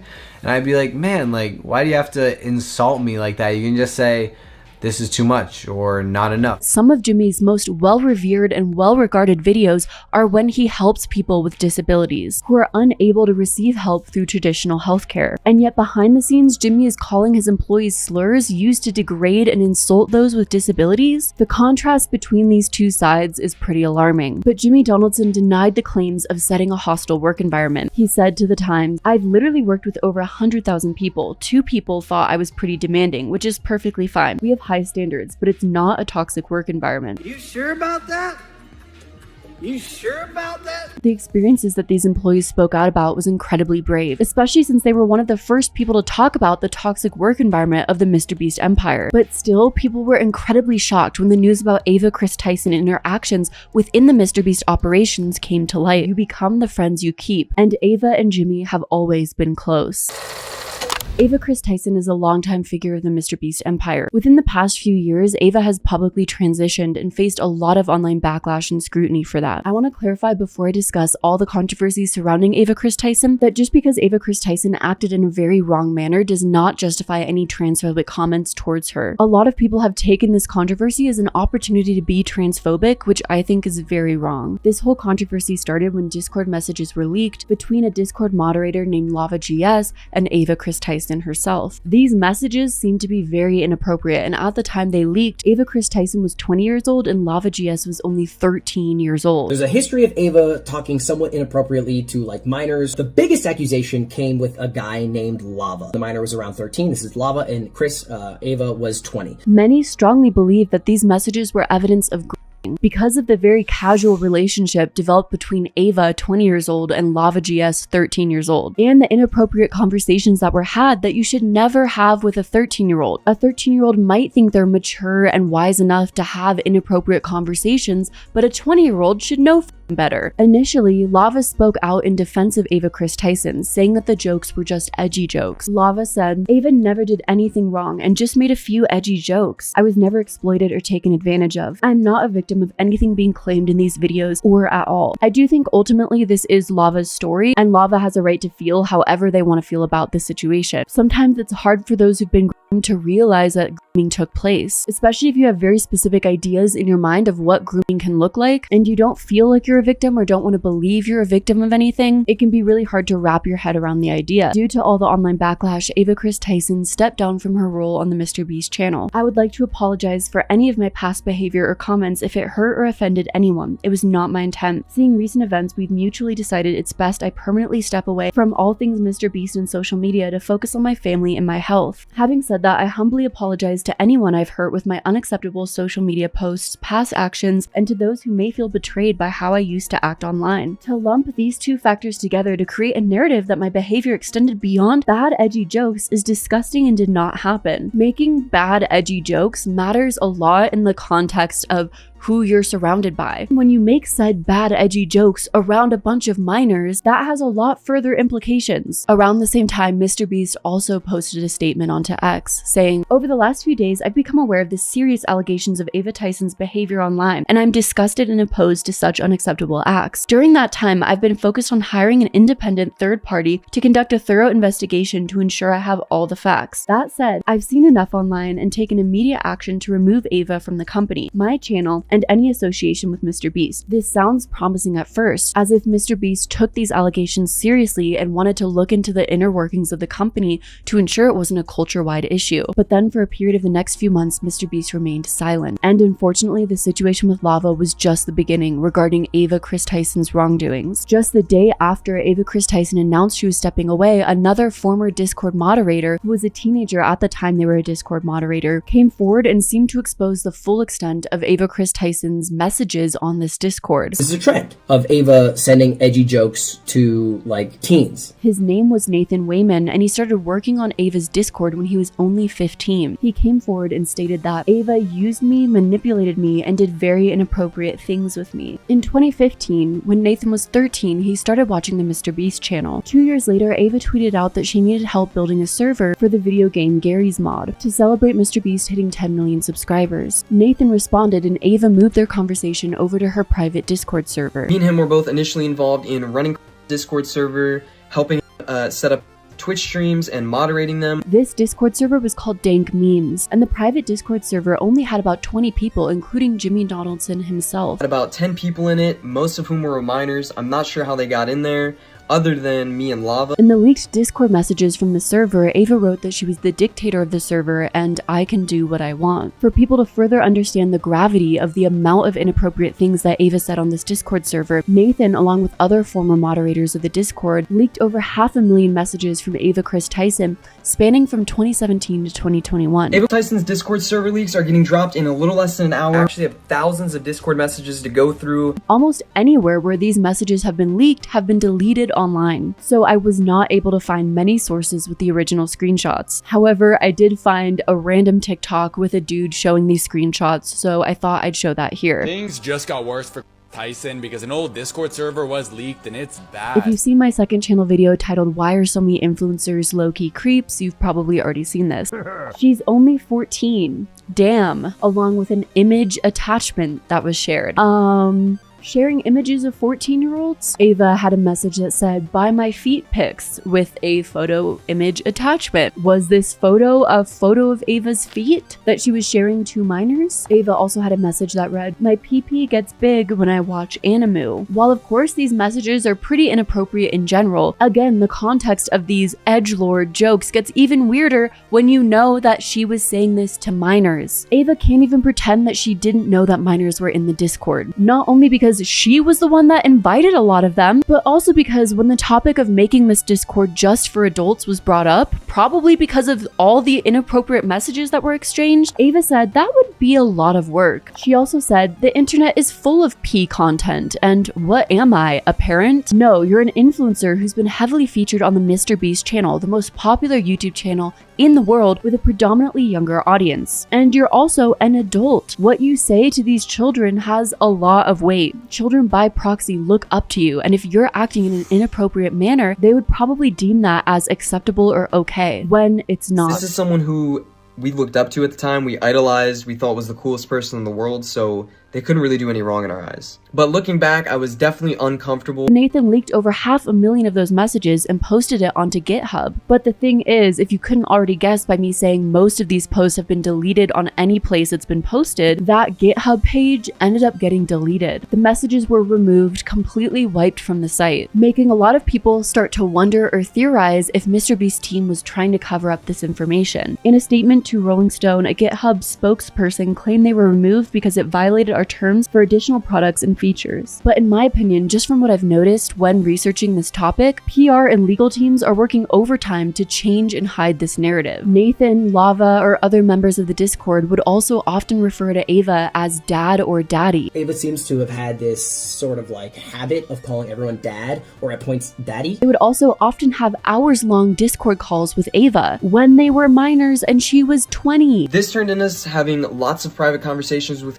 and playing video games with for hours on end. Not only did we do a lot of unpaid work for that he promised he would pay us for, we would also frequently bring up sexual topics that was definitely not appropriate to bring up around 15, 16-year-olds, linking me several different corn and hentai videos. And an NSFW bot in his Discord server would use this NSFW bot to spam different corn images.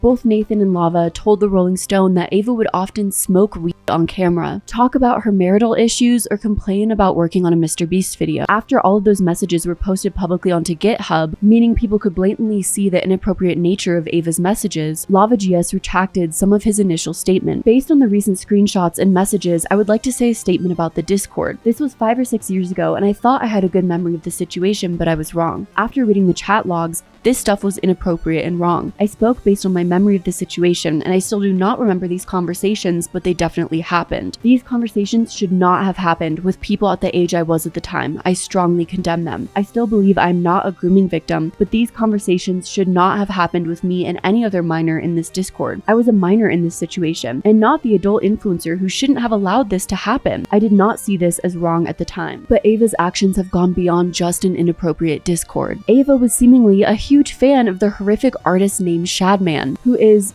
basically a CP illustrator. Lolly drawing, which is basically underaged art of girls.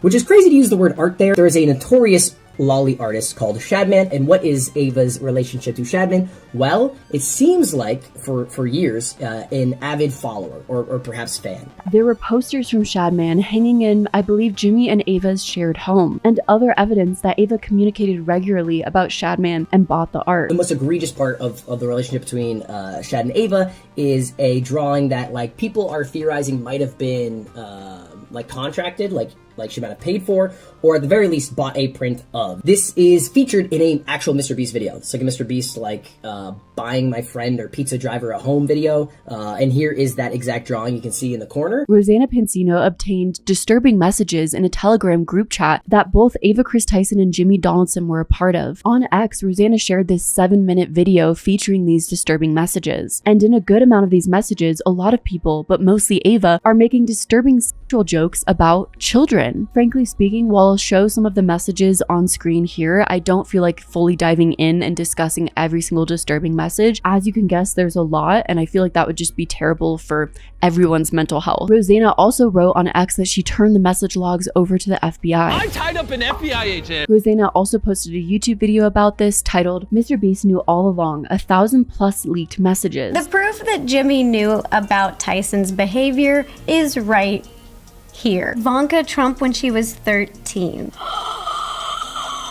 These are all just their work chats from 2020 to about 2021 on Telegram. I verified the legitimacy of these chats with multiple former employees, and let me tell you, they are absolutely insane. Therefore, his post on X, where he claimed he was just completely shocked about what's come out about Ava Chris Tyson, may not be entirely truthful. These same inappropriate messages are featured on this Telegram, in which both Jimmy and Ava go back and forth with one another. It almost seems like this sort of very inappropriate humor was commonplace. But Rosanna's claims about reporting Jimmy to the FBI might never lead to an actual investigation, and especially not an arrest. Legal expert Nicole Brunecki told Newsweek, "If the internal messages were mere exchanges of offensive content and there are no actual victims, children or otherwise, the FBI will likely take no action." A woman named Jess, who was Ava's executive assistant from 2023 to 2024, posted an over 60-part series about Ava's inappropriate actions on X. Jess, who accused Ava Tyson of I think her case has been sort of mostly ignored. Since Jess is also transgender, Ava messaged Jess on X to ask about her transition. To the Rolling Stone, Jess explained, "To be reached out to by a celebrity that was in the closet, and for them to also tell me that they were transitioning, that created an emotional connection between us, which made it hard to focus on the power dynamic." After it seemed like the both of them bonded, Jess asked Ava if MrBeast was hiring, and Ava told her, "I'll definitely keep you in mind." Eventually, Ava did hire Jess to be her executive assistant. But it was only after Ava developed an inappropriate relationship with Jess that was not conducive to a positive working environment. Almost as if Ava was testing Jess to see what she was willing to do for the job. Ava and Jess moved their chats to Discord, where Ava started asking Jess to do S-acts on Discord calls. "I always felt like I had to say yes if I wanted to be in a video or get a job," Jess said. In June of 2023, Ava offered Jess a job as her executive assistant at the MrBeast company and said that Jess could live with her. Ava flew Jess to Ava's home in North Carolina, and Jess stayed at Ava's place. During Jess's stay, she claims that Ava began to take advantage of her, and soon after, a toxic work environment was created where Jess felt like she had to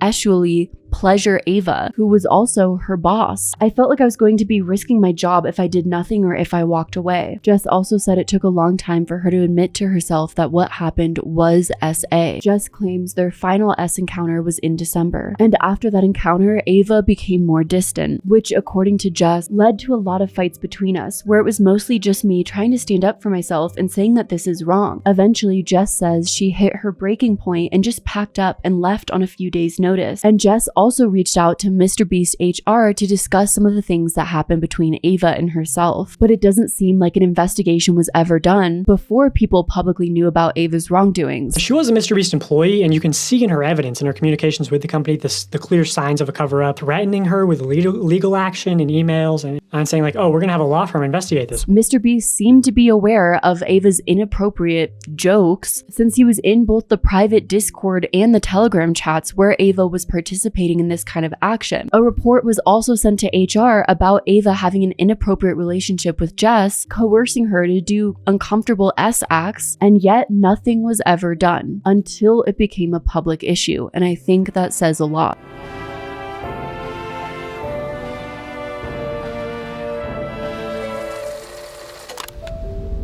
Amidst the Ava Chris Tyson controversy, former MrBeast employee and YouTuber by the name of Dogpack404 uploaded a video titled, "I worked for MrBeast. He's a fraud." I'm a former MrBeast employee. In the video, Dogpack404 exposes MrBeast's business practices. Today, I am alleging that the company rigged videos and did illegal lotteries and sold fake signatures. I would consider that fraud, okay? There's a big emphasis at the company of like how to manipulate children, like understanding their psychology and everything. He plays a clip of Jimmy's appearance on Bradley Martin's Raw Talk podcast, in which Jimmy and Bradley talk about whether or not Jimmy's videos are fake. I remember when I first started seeing your videos, I was like, this gotta be fake.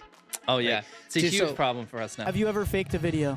No. Dogpack404 shares snippets from MrBeast's videos pointing out some inconsistencies and where things may have possibly been fake. But this train track is CGI, these bus wheels are CGI, this explosion is fake, this shredder is CGI, this car is digitally lifted, this pit is fake, this guy is fake, this raccoon is a paid actor, this island costs more than $1, this city is not abandoned, these buildings are CGI, but it's not your only way out. You can literally get an Uber to the airport for $20. That's not a lurker, it's just a guy. This whole room is fake, this contestant is an actor and a secret employee at MrBeast. They had him out through this fake door twice, this line is scripted, this action is scripted. In fact, pretty much all the videos with Mac are scripted. There's been quite a few times that MrBeast has used CGI in videos, whether it's just to make something look better and more appealing to the visual eye, or according to the more serious claims, fake certain aspects of his videos. We filmed a secret MrBeast video that will never be uploaded to YouTube. The only way you can...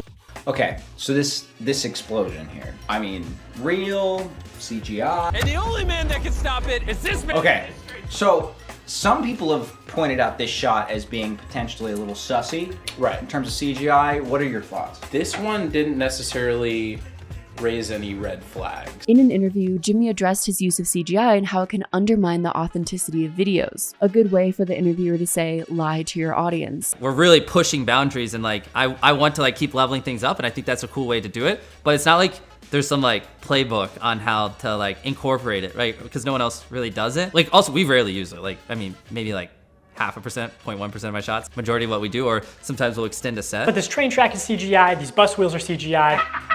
While Jimmy just says a bunch of stuff on the use of CGI, he never actually states whether or not his team used CGI to overinflate certain aspects of the video, like making a town look abandoned when it's not, or claiming to do charitable work when they're not actually doing it, and so forth. With the allegation that Jimmy used CGI to make it look like he and his team built an entire hospital when they never did, Jimmy just says that was a dumb mistake.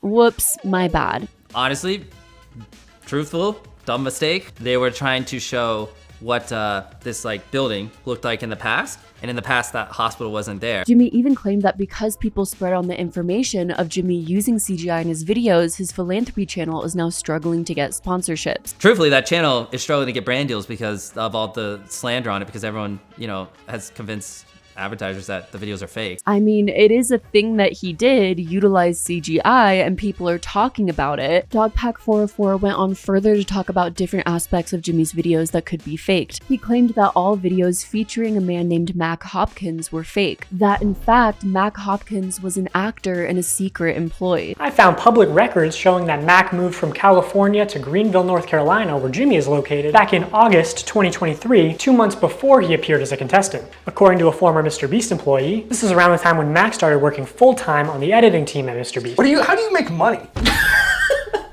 with what money? The money that I made. How did you make it? The video later alleges that many MrBeast challenges are faked or rigged to have a more entertaining outcome. On the 4th day of 7 days stranded at sea, you can clearly see there's no one in the shelter. These are their empty beds. Dogpack404 showed that in one video, MrBeast selected a group of friends and employees for one of his challenge videos, but claimed he selected a group of random people. Let's look at this video. The contestants are not random subscribers. So many people had jobs. Oh, that contestant had to get out for her job? I guess you forgot she's your hiring manager. I actually recognize a lot of people in this video, including Jimmy's own girlfriend. Hey, anyone I'm friends with watching that wants 10 grand?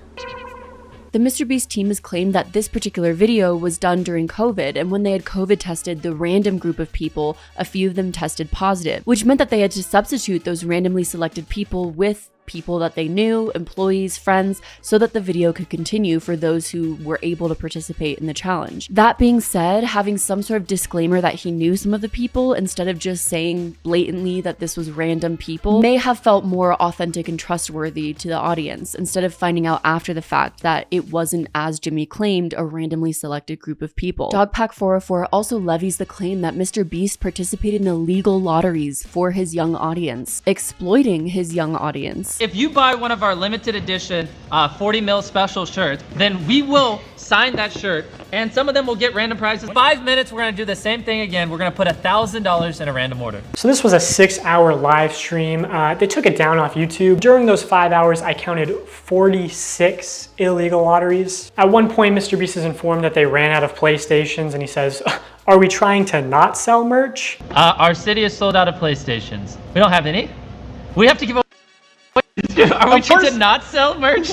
So he clearly knows that they're making more money by running these illegal lotteries. Another shady thing he did was constantly suggest that they're doing too many giveaways to make a profit. My guy over there doing the numbers is like, stop, please. It's like, you do realize every time you give away an Xbox and $1,000, you don't make money. I'm like, oh. When there was just no way they were ever even close to losing money on this stream. Jimmy has recently addressed the illegal lottery allegations and whether or not he thinks he ran an illegal lottery. Just to be truthful, if people want a refund or think for whatever reason, like we did something wrong, like I'll send you a link. Yeah, I mean, at the moment, that's all I really have to say. Maybe I could do a follow-up in the future. I'm trying to, dig up all the footage from that live stream. Jimmy seems to just dance around the topic. He doesn't answer the question of whether or not they ran an illegal lottery and whether or not he thought what they did was unethical. The content creator Soggy Cereal showed in a deep dive that some of what Dogpack404 claimed were illegal lotteries may not have been. The videos that featured these lotteries had in the caption "free to enter," which is a legally required aspect of a lottery. And it seems like in at least one of the MrBeast lottery videos mentioned in Dogpack404's video, his team was compliant with the legal requirements, disclaiming in the video itself that it's free to enter. Dogpack claims they only informed people on the website that no purchase was necessary. But did you read the description? You know, the description which I got via the Wayback Machine, where it literally says free entry available. MrBeast verbally says it on stream. Go shopmrbeast.com, buy the shirt or hoodie. You could be one of the people that come down and compete in the video. There's also a free entry on the site as well. 100 of which are going to be picked from people that buy this shirt or hoodie, or if you enter for free on the site as well. Personally, I believe this situation to be a little bit of a gray area. While MrBeast does provide the disclaimer that it's free to enter, which is the legal requirement, Jimmy does it in a very confusing way, mentioning first that people who buy shirts get to enter the giveaway, and then saying it's also free to enter. It's a little bit of mixed messaging. Remember, his audience is predominantly 10-year-old boys, and they may not understand the nuance behind what Jimmy is saying. They may think that they need to buy a t-shirt in order to increase their odds for the lottery. It doesn't necessarily mean it's illegal, but it's definitely a little shady. Dogpack404's video was massively viewed by the public, and after he made his claims, different commentary YouTubers also spoke about the topic. Suddenly, the idea that MrBeast might not be as authentic as he makes himself appear online, as well as charitable, started to spread, and there began a concerted effort to try and discredit Dogpack404's claims by current MrBeast employees. A current MrBeast employee identified as Chucky came forward to try and defend Jimmy Donaldson. He posted a statement onto X saying, "I quickly want to debunk some of the info in this video since the guy who made it was on my team. It was my decision to fire him for erratic behavior. He worked at the company for less than a month and wasn't an employee for most of the videos he mentioned to have knowledge on." Chucky also revealed Dogpack404's name, which is Dawson. Chucky makes the lofty claim that Dawson admitted on Reddit to being under the influence of drugs during the filming of his video, which I'm guessing was an attempt to discredit Dawson. While some things that Dawson said have proved to be inaccurate or not entirely accurate, as I'm sort of explaining in this video, I still think that it's extremely strange that instead of trying to shed light on some of the inaccuracies in Dawson's video, the team members of MrBeast just went right to attacking him, trying to label him as a drug user. But Dogpack404 didn't seem to be too concerned with these tactics and came out with a second video. Dawson uploaded a second video titled, "I worked for MrBeast. He's a sociopath." Dawson collaborated with another former employee named Jake Weddle. Jake previously worked for MrBeast on videos like dumpster diving 100 dumpsters, extreme hide and seek, make this shot, win $300,000. There was half the people who, if you made Jimmy happy, you were on the good half. And these people got random bonuses and were usually moved up, had more screen time. I consistently was in the half that Jimmy did. Jimmy doesn't like me, that's fine. I don't like him either, it's okay. Oh, that feels so good to say. I don't like Jimmy. I hate you so much. In the video, Jake Weddle spoke about MrBeast faking some of his videos, like in the video, destroying my friend's car and surprising him with a new one. And Jake claimed that the video was fake from his reaction to his mother's response. He wanted to do a prank where, unbeknownst to the person, he takes a rock, crushes their car. We're gonna take a meteor and we're gonna put it on Weddle's car. We're gonna take another meteor and put it on Marcus's car. Both of them have no idea that we're doing this. Weddle and Marcus are probably shocked. They had no idea. That was the one and only time I had to, huh? My car? What? Mom, I'm about to call you about the meteor thing. You have no idea? Be surprised. Oh, she should have got the Oscar. Oh my God, on the fly, she goes, what? I'm on vacation. Mom, my car has been destroyed. Wait, what? A meteor hit it. Jacob, I'm on vacation. Do you understand During his employment, Jake Whittle found out that an older black employee was getting paid less to do the same job he was doing. Jake and the other employee eventually decided to ask for higher pay and were both fired. I just walked in there and asked for not necessarily a gajillion dollars, but maybe a salary that was more proportional to the work I was doing, given how much revenue that work was doing. There was another writer there, older comic, black guy, he had a kid, and I got paid more than him, and I thought that was wild because he was older than me, had a child, we're doing the exact same job. You went to that meeting with me. I said, I need XYZ or I'm out of here. And they said, bet, and they gave me a severance check the next day. And they gave him a severance check the next day. One of the most concerning aspects of Jake Whittle's claims is when he talks about how he was part of a video where he had to get locked into solitary confinement. He needed to get locked into solitary confinement for 100 days for $100,000. But the video did not come out because it did not go well. The conditions in solitary confinement were extremely strenuous for Jake. They were like, you're gonna be locked in this room and we gotta make sure you're on all the time. We're gonna have cameras on you all the time. I was like, okay, I can do this. It got to a point where like, they weren't turning the lights off. You know, I asked them, I said, can we like have like nighttime hours? You know? And they said no, because it would f up the time-lapse shots. The production team didn't seem to do much to help the situation. At some point, MrBeast allegedly came on set and had Jake Whittle say to the camera how grateful he was for this money because he could now pay off his student loans. Jimmy said, can you say to the camera how thankful you are that now you can pay back your student loans? You know how hard it was to do a take of that and pretend to make it genuine? I don't want to have student loans. I don't want to be in a cage. But Jimmy's the guy with the money, and if you do what he says, he'll do what you want. You want your student loans paid off? You just be in this cage. But producers were starting to ask Jake Whittle whether or not he was doing okay because the footage they were getting was haunting. He then tapped out of the competition with 7 more days left. Jake did claim that MrBeast still gave him the $100,000, which that would be so messed up if he didn't after Jake had gone through so much mentally and physically to try and film this video for the MrBeast team. They never aired the video and instead worked out the kinks and continued to do solitary confinement videos with other people. Jake even claimed he was going to therapy over the filming experience, which there are so many documented studies that isolation, severe isolation, can mentally affect you greatly. In response to Jake's claims, Jimmy said that just because that's his experience when working with Jimmy doesn't mean that's everyone's experience. I can never know 100% how something's gonna affect someone, right? We put 2 people in a room, Bailey and Susie, 100 days trapped together. One thing that Whittle struggled with was the lights being on, and he mentioned that in the video. But Bailey and Susie, on day 20 of 100-day trap together, I offered to turn the lights off for part of their prize pool, and they said no. What I'm trying to say is you never know how someone's gonna react to something, right? It's impossible to fully predict. Maybe that's the issue with doing challenges and surprise charities. You don't know how an individual is going to act, yet you're putting them into unpredictable situations. In the case of solitary confinement, no one exactly knows how they'll react to that situation and whether or not it could extremely traumatize them. At least they got to walk away with some money and MrBeast got an entertaining video.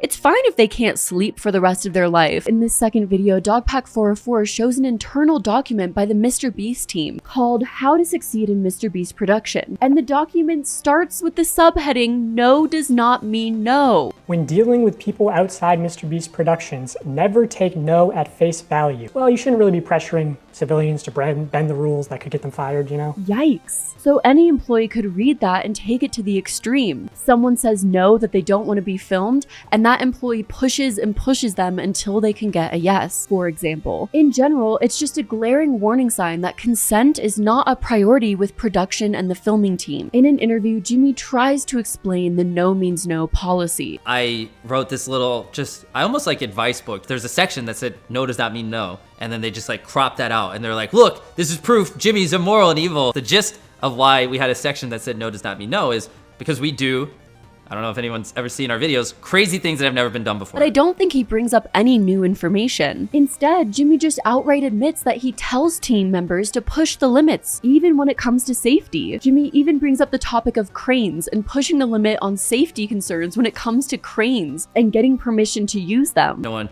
like tries to dangle an obstacle course from cranes. Let's say the obstacle course in the sky where we had like these obstacle courses that Mac did held up by these cranes weighed like 100,000 pounds or whatever. Like they would call crane companies and they'd be like, no. And then they'd be like, okay, hang up. And they'd come to me and they'd go, Jimmy, they said, no, we can't do it. The video's not possible. And it's like, Well, of course they're gonna say no, because everything we do has never been done before. Which sounds familiar. I think there's another YouTuber who pushed the limits when it comes to cranes, and it ended up with serious injuries and major complications, virtually ruining that YouTuber's career. Maybe let's just not around with cranes. It also creates an entire company culture. The things that you say create the culture. So his company culture is around not taking no for an answer. In Dawson's video, Jake Weddle also reveals that a MrBeast employee was fired for SAing minors. He claimed that Jimmy covered up things and knowingly hired a registered sex offender. If it could be investigated, that'd be great. There was a known offender, registered offender, convicted offender, on the registry and everything, who worked there. He's on the registry for doing some not great stuff to some underage people. And they knew that, and they covered up the fact that not only did he work there, but he was like the manager when it all started. And the S offender was a man who showed up in MrBeast videos wearing a mask. He'll be in videos, he'll be in thumbnails, he'll be around, and whenever he is, he's wearing a mask. Jake claimed that this employee was nicknamed Delaware because he was not allowed to be in the state Delaware. Apparently they called him Delaware because he's not allowed to go back to Delaware. That's his nickname? Colloquially? Like, you know, yeah, it's Delaware, don't ask him why. Jimmy has claimed he had no idea about Delaware's past. I walked into my local Best Buy and I just hired multiple people. One of them was the person named Delaware.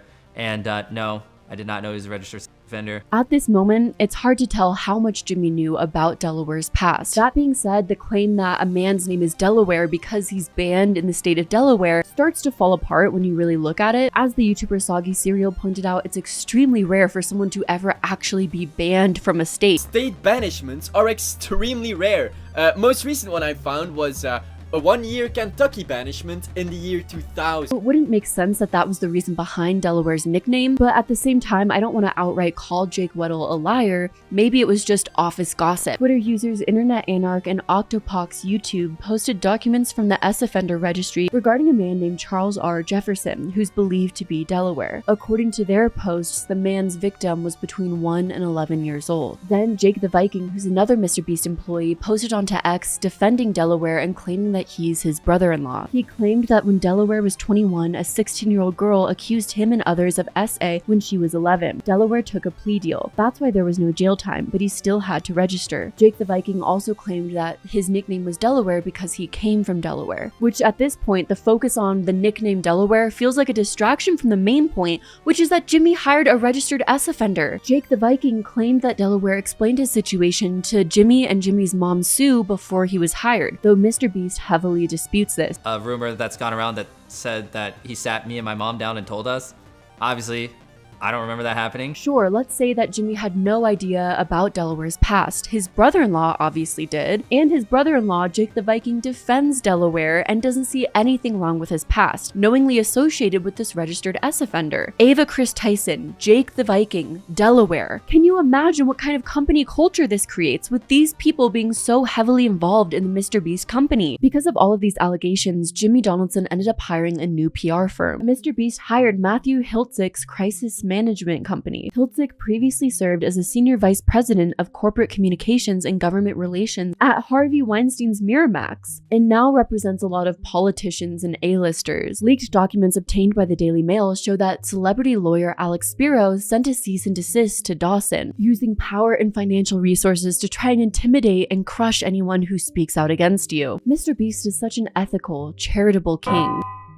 But this did not stop Dogpack404 from coming out with a third video. Dawson talked about the former MrBeast COO, LaKoya Hill. LaKoya previously ran an adult entertainment business and was allegedly a former adult actor. Dawson makes the claim that LaKoya was put on leave because he harassed his male coworkers. In late 2021, he was allegedly fired for assaulting his assistant. He was actually quietly moved to the dubbing company, which was Unilingo at the time. Here is proof that he used the LaKoya at unilingo.tv email. He was actually brought back to MrBeast in 2023 after assaulting his assistant prior, and promoted to Chief Financial Officer, which is how I personally was introduced to him. Also a claim levied at James Warren, a former MrBeast employee, of SAing a female employee. He's Jimmy's cousin and secret CEO. And then the really big thing is that there was some incident between him and a female colleague that resulted in the female colleague leaving the company and receiving 3 years in severance pay. Lastly, Dawson shares text messages from a former female employee who says that the workplace culture is toxic and sexist. On my very first day, I was told to avoid being alone in a room with certain people in positions of power. At least once a week, I was subjugated to inappropriate questions and conversations. Once a male coworker asked me what I would do if Jimmy assaulted or harassed me. You can't take anything to HR either because Jimmy's mom runs it. All of these employees who are at the top of the company that have been accused of serious issues, who would have thought that the workplace culture is a little bit toxic and sexist? The investigation into MrBeast's company, which MrBeast himself initiated and paid for, so you know it's gotta be unbiased, finalized after all the Dogpack 404 videos. How would you respond to the allegation that the investigation was biased from the start? Yeah.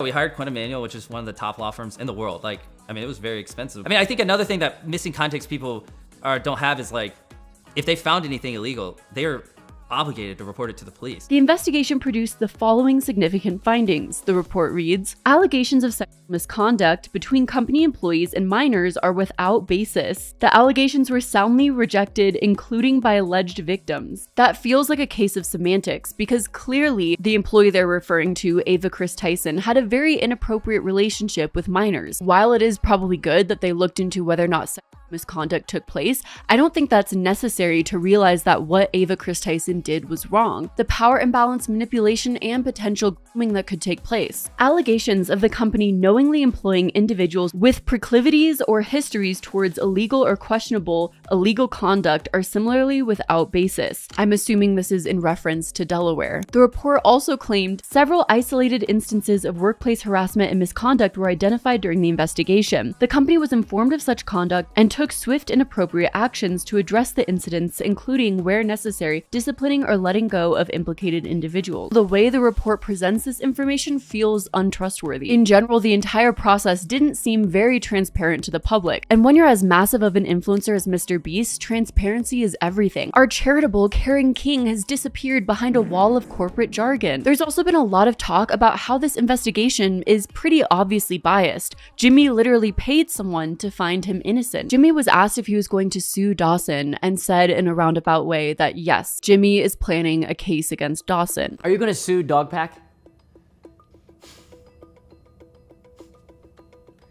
Well, there's tons of examples of him intentionally manipulating things to not be true. I mean, I've literally had people pull out millions of dollars and then tell me it was directly because of his video. And don't worry, I instantly was like, can you send that in writing so, you know, if I win a case or anything, I can directly point damages. No reason why. I'm not a legal expert and I don't know if the case has any grounds. From what I've heard, defamation is extremely hard to prove. There have been some things Dawson claimed as absolute truths that aren't necessarily as black and white. And in this video, I've shown the other perspective of things case by case as each new situation is brought up. People have also claimed that Dogpack is nothing but a disgruntled former employee of MrBeast, claiming that he grew bitter after he parted on bad terms with the company and was let go. And alleged leaked audio messages of Dawson's firing have been spread online. Because you're trying to fire me and I want to work at this company. I'm the CEO of this company. If I'm talking, don't interrupt me. And I am telling you this is what's happening and you're telling me that I'm wrong. I am not wrong. I've made the decision. Here, we will take care of it. I appreciate that. Can I please have a second chance? It's not. The thing is, I feel like I've seen that argument before with countless different whistleblowers. A whistleblower comes out with important information or wrongdoings about a company, and then they're labeled as disgruntled or bitter because they were let go of that company or no longer working for them. Not only does it feel like a very surface level attempt to discredit any claims someone makes, but it also feels like a logical fallacy, focusing on the person themselves and any wrong things they can nitpick about them, instead of focusing on the actual allegations and disputing those allegations. Because if a company did a lot of wrong things, then yeah, an employee is probably going to be bitter and disgruntled about that. And that doesn't mean that everything Dawson has done is perfect, or that Dawson is a hero and Jimmy is a villain. No one is solely morally good or morally evil, and I hope this video on MrBeast proves that case. Ultimately, Dawson's videos raised a lot of important concerns surrounding the MrBeast company work environment and team. And with all the news surrounding the wrongdoings of the MrBeast games, I think there needs to be a fundamental change in the operations of the MrBeast empire.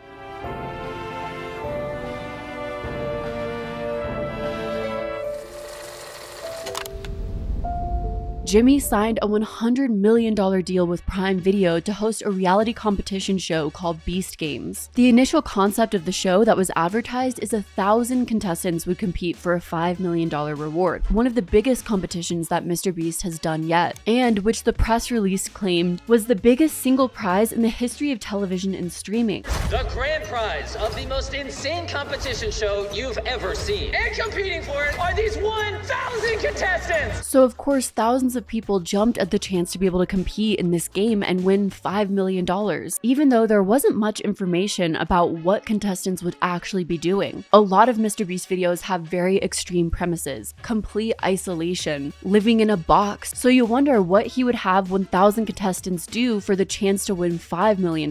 Several contestants ended up speaking to the New York Times about the intake process, and the contestants were reportedly asked whether they'd be willing to be buried alive or travel to space. The stakes have never been higher. When you think about a person being asked if they would be willing to go to those extremes, you realize how dangerous these video concepts are in general. Putting people through all of this dangerous actions so you can film their reactions for good content while they're clearly desperately trying to win money that could change their entire lives and future. And the more desperate the better, so you can get those tear-jerking clips about how badly these people need the money, all to put into your content. That's not exploitative at all. He's just a generous, kind guy. It's also clear that Jimmy's concepts are escalating more and more, but at what cost? This challenge might be the most cutthroat thing I've ever done. There are Navy SEALs coming for you. With massive challenges. Welcome to the elimination train! That has never been done on TV before. Shooting for the competition started in July of this year, and the competition started with 2,000 contestants, and all of these contestants were crammed into the Allegiant Stadium in Nevada. These 2,000 people had to all stay within the stadium, eating, sleeping, and living there. Applicants were required to sign a contract reviewed by the Times that said, "I understand that such activities may cause me death, illness, or serious bodily injury, including but not limited to exhaustion, dehydration, overexertion, burns, and heat stroke." And during the competition, a lot of contestants were put in danger. Over a dozen participants who competed in the first round of Beast Games spoke to the New York Times, and these contestants claimed they weren't even given proper food during the competition. Given maybe 400 calories a meal and only fed every 12 hours. Food would run out and people would fight over, steal, and hoard food. Water was scarce and kept running out as well. While doing all of these extreme challenges in Nevada in the middle of July. That sounds like hell. On a few occasions, production staff handed out feastable chocolate bars and then filmed people eating it and saying how much they liked the chocolate for an advertisement placement, instead of getting them proper nutrition that they needed to be able to do the competition. And things were even worse for people with food allergies and dietary restrictions.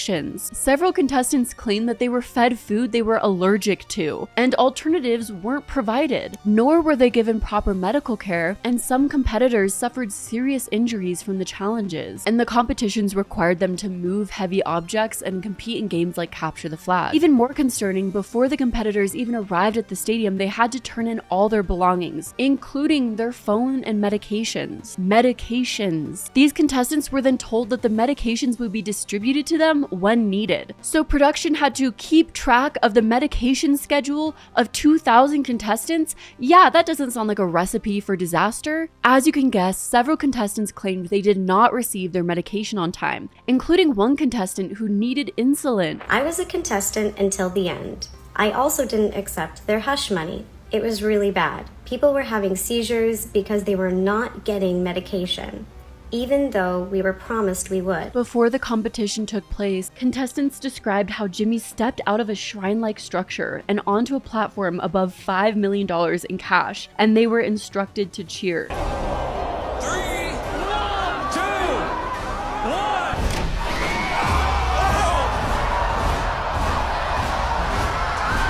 There's so many things that feel inherently wrong with that image. Jimmy casting himself as a godlike figure almost, a perfect patron that people should worship and adore, the mysterious benefactor of this life-threatening competition, the king of YouTube looking down on all of his peasants who is going to put through immense danger, all so they can maybe have a chance to win whatever cash he decides to bestow them. It truly feels like these contestants were treated like lower-class citizens, as if they weren't deserving of respect just because they wanted to compete in this competition. competition. Making this even worse, contestants even claimed the staff was rude and unhelpful, even cursing at contestants, laughing at them when they were in need. I asked someone if they had anything to eat because I was feeling lightheaded, and they told me to push through and basically suck it up. I witnessed 2 people that had seizures, and it took medical several minutes for them to get there. I'm assuming this happened because they did not have access to medication. What an inhumane and dehumanizing experience to put people through. I believe that they were in over their heads and did not plan very well. There was no clear communication between the contestants and production. I think this was because production knew just about as much as we knew. And things got even worse when the competition started. The first challenge involved 5 teams of 400 people pulling ropes attached to 10,000-pound weights as fast as possible. Because of the massive amount of people crammed into this stadium to compete in this competition, well, you can probably imagine when this competition kicked off,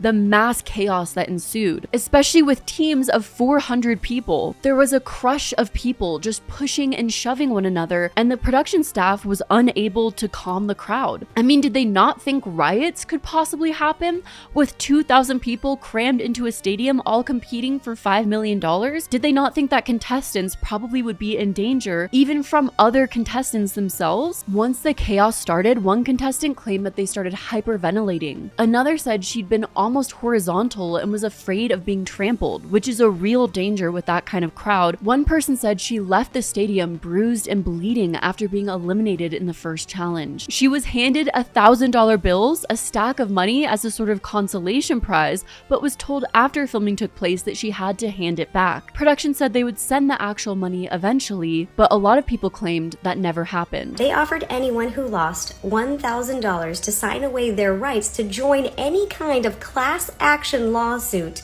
of any kind. I didn't sign, so I didn't get the money. And those who made it past the first challenge were given toiletry kits and sleeping bags and slept on the floor of the stadium. But to make it even worse, contestants were told they had to sleep during the daytime because the challenges took place at night. We were also sleep deprived, only allowed 3 to 4 hours. We all slept on the floor in the stadium in a $10 sleeping bag. Sleeping during the day in the Nevada summer? Again, this sounds like absolute hell. In the end, 4 challenges took place in that initial round, eliminating half of the 2,000 people. And the 1,000 people who made it through all 4 challenges are now preparing for the next stage of the competition. But before this next stage of the competition even took place, a lawsuit was filed due to the seemingly dangerous and reckless acts of production. A lawsuit filed in LA Superior Court alleges multiple causes of action related to chronic mistreatment of and neglect suffered by participants in Beast Games. Attorneys for the Beast Games contestants said in a statement, several contestants ended up being hospitalized, while others reported suffering physical and mental complications while being subjected to chronic mistreatment, degradation, and, for the female contestants,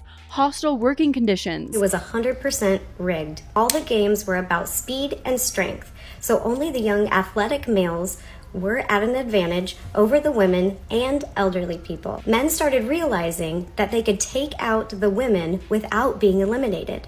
Guys started tackling and hitting women. 2 girls were tackled and passed out on the field and were dragged off to continue filming. I saw people with broken bones, stitches, etc., and most were women. The fact that from these claims, it doesn't seem like there was anything in place to prevent women from getting sexually harassed in this competition is mind-blowing. Are you serious? But no, MrBeast is just a charitable king who cares about doing good for others, leaving women in a crowd of 2,000 people to get sexually harassed, leaving people with allergies and medical needs without their medications, without proper food. How can you claim to be a legitimate, successful company who's done hundreds of these types of competitions, and yet you haven't thought these things through? You'd think at this time this would be standard for a production company who's done challenges where people stay days in a box, where tons of groups of people compete together. And yet these sorts of things weren't thought out, they weren't already commonplace. Portions of the lawsuit have been redacted, including the allegations of sexual harassment. But the lawsuit seeks to establish a pattern of sexual harassment, according to the attorneys representing the 5 plaintiffs. The complaint also cites examples from the handbook How to Succeed in MrBeast Production that says if talent wants to draw a dick on the whiteboard in the video or do something stupid, let them. Really do everything you can to empower the boys when filming and help them make content. Help them be idiots. Which is an extremely alarming statement if you think about how far someone could take that. Doing stupid things could very easily become harassment, especially if it's encouraged by the production, putting all other participants in the video in an unsafe environment. I just hope all these contestants are able to receive justice. Because if you think about it, they were reeled in with the promise of money, a life-changing amount of money, and then they were put through a degrading process. Also, MrBeast can have an entertaining reality show. My heart is broken into pieces right now. I don't trust anyone. I'm here for myself and my family. Everything is on the line.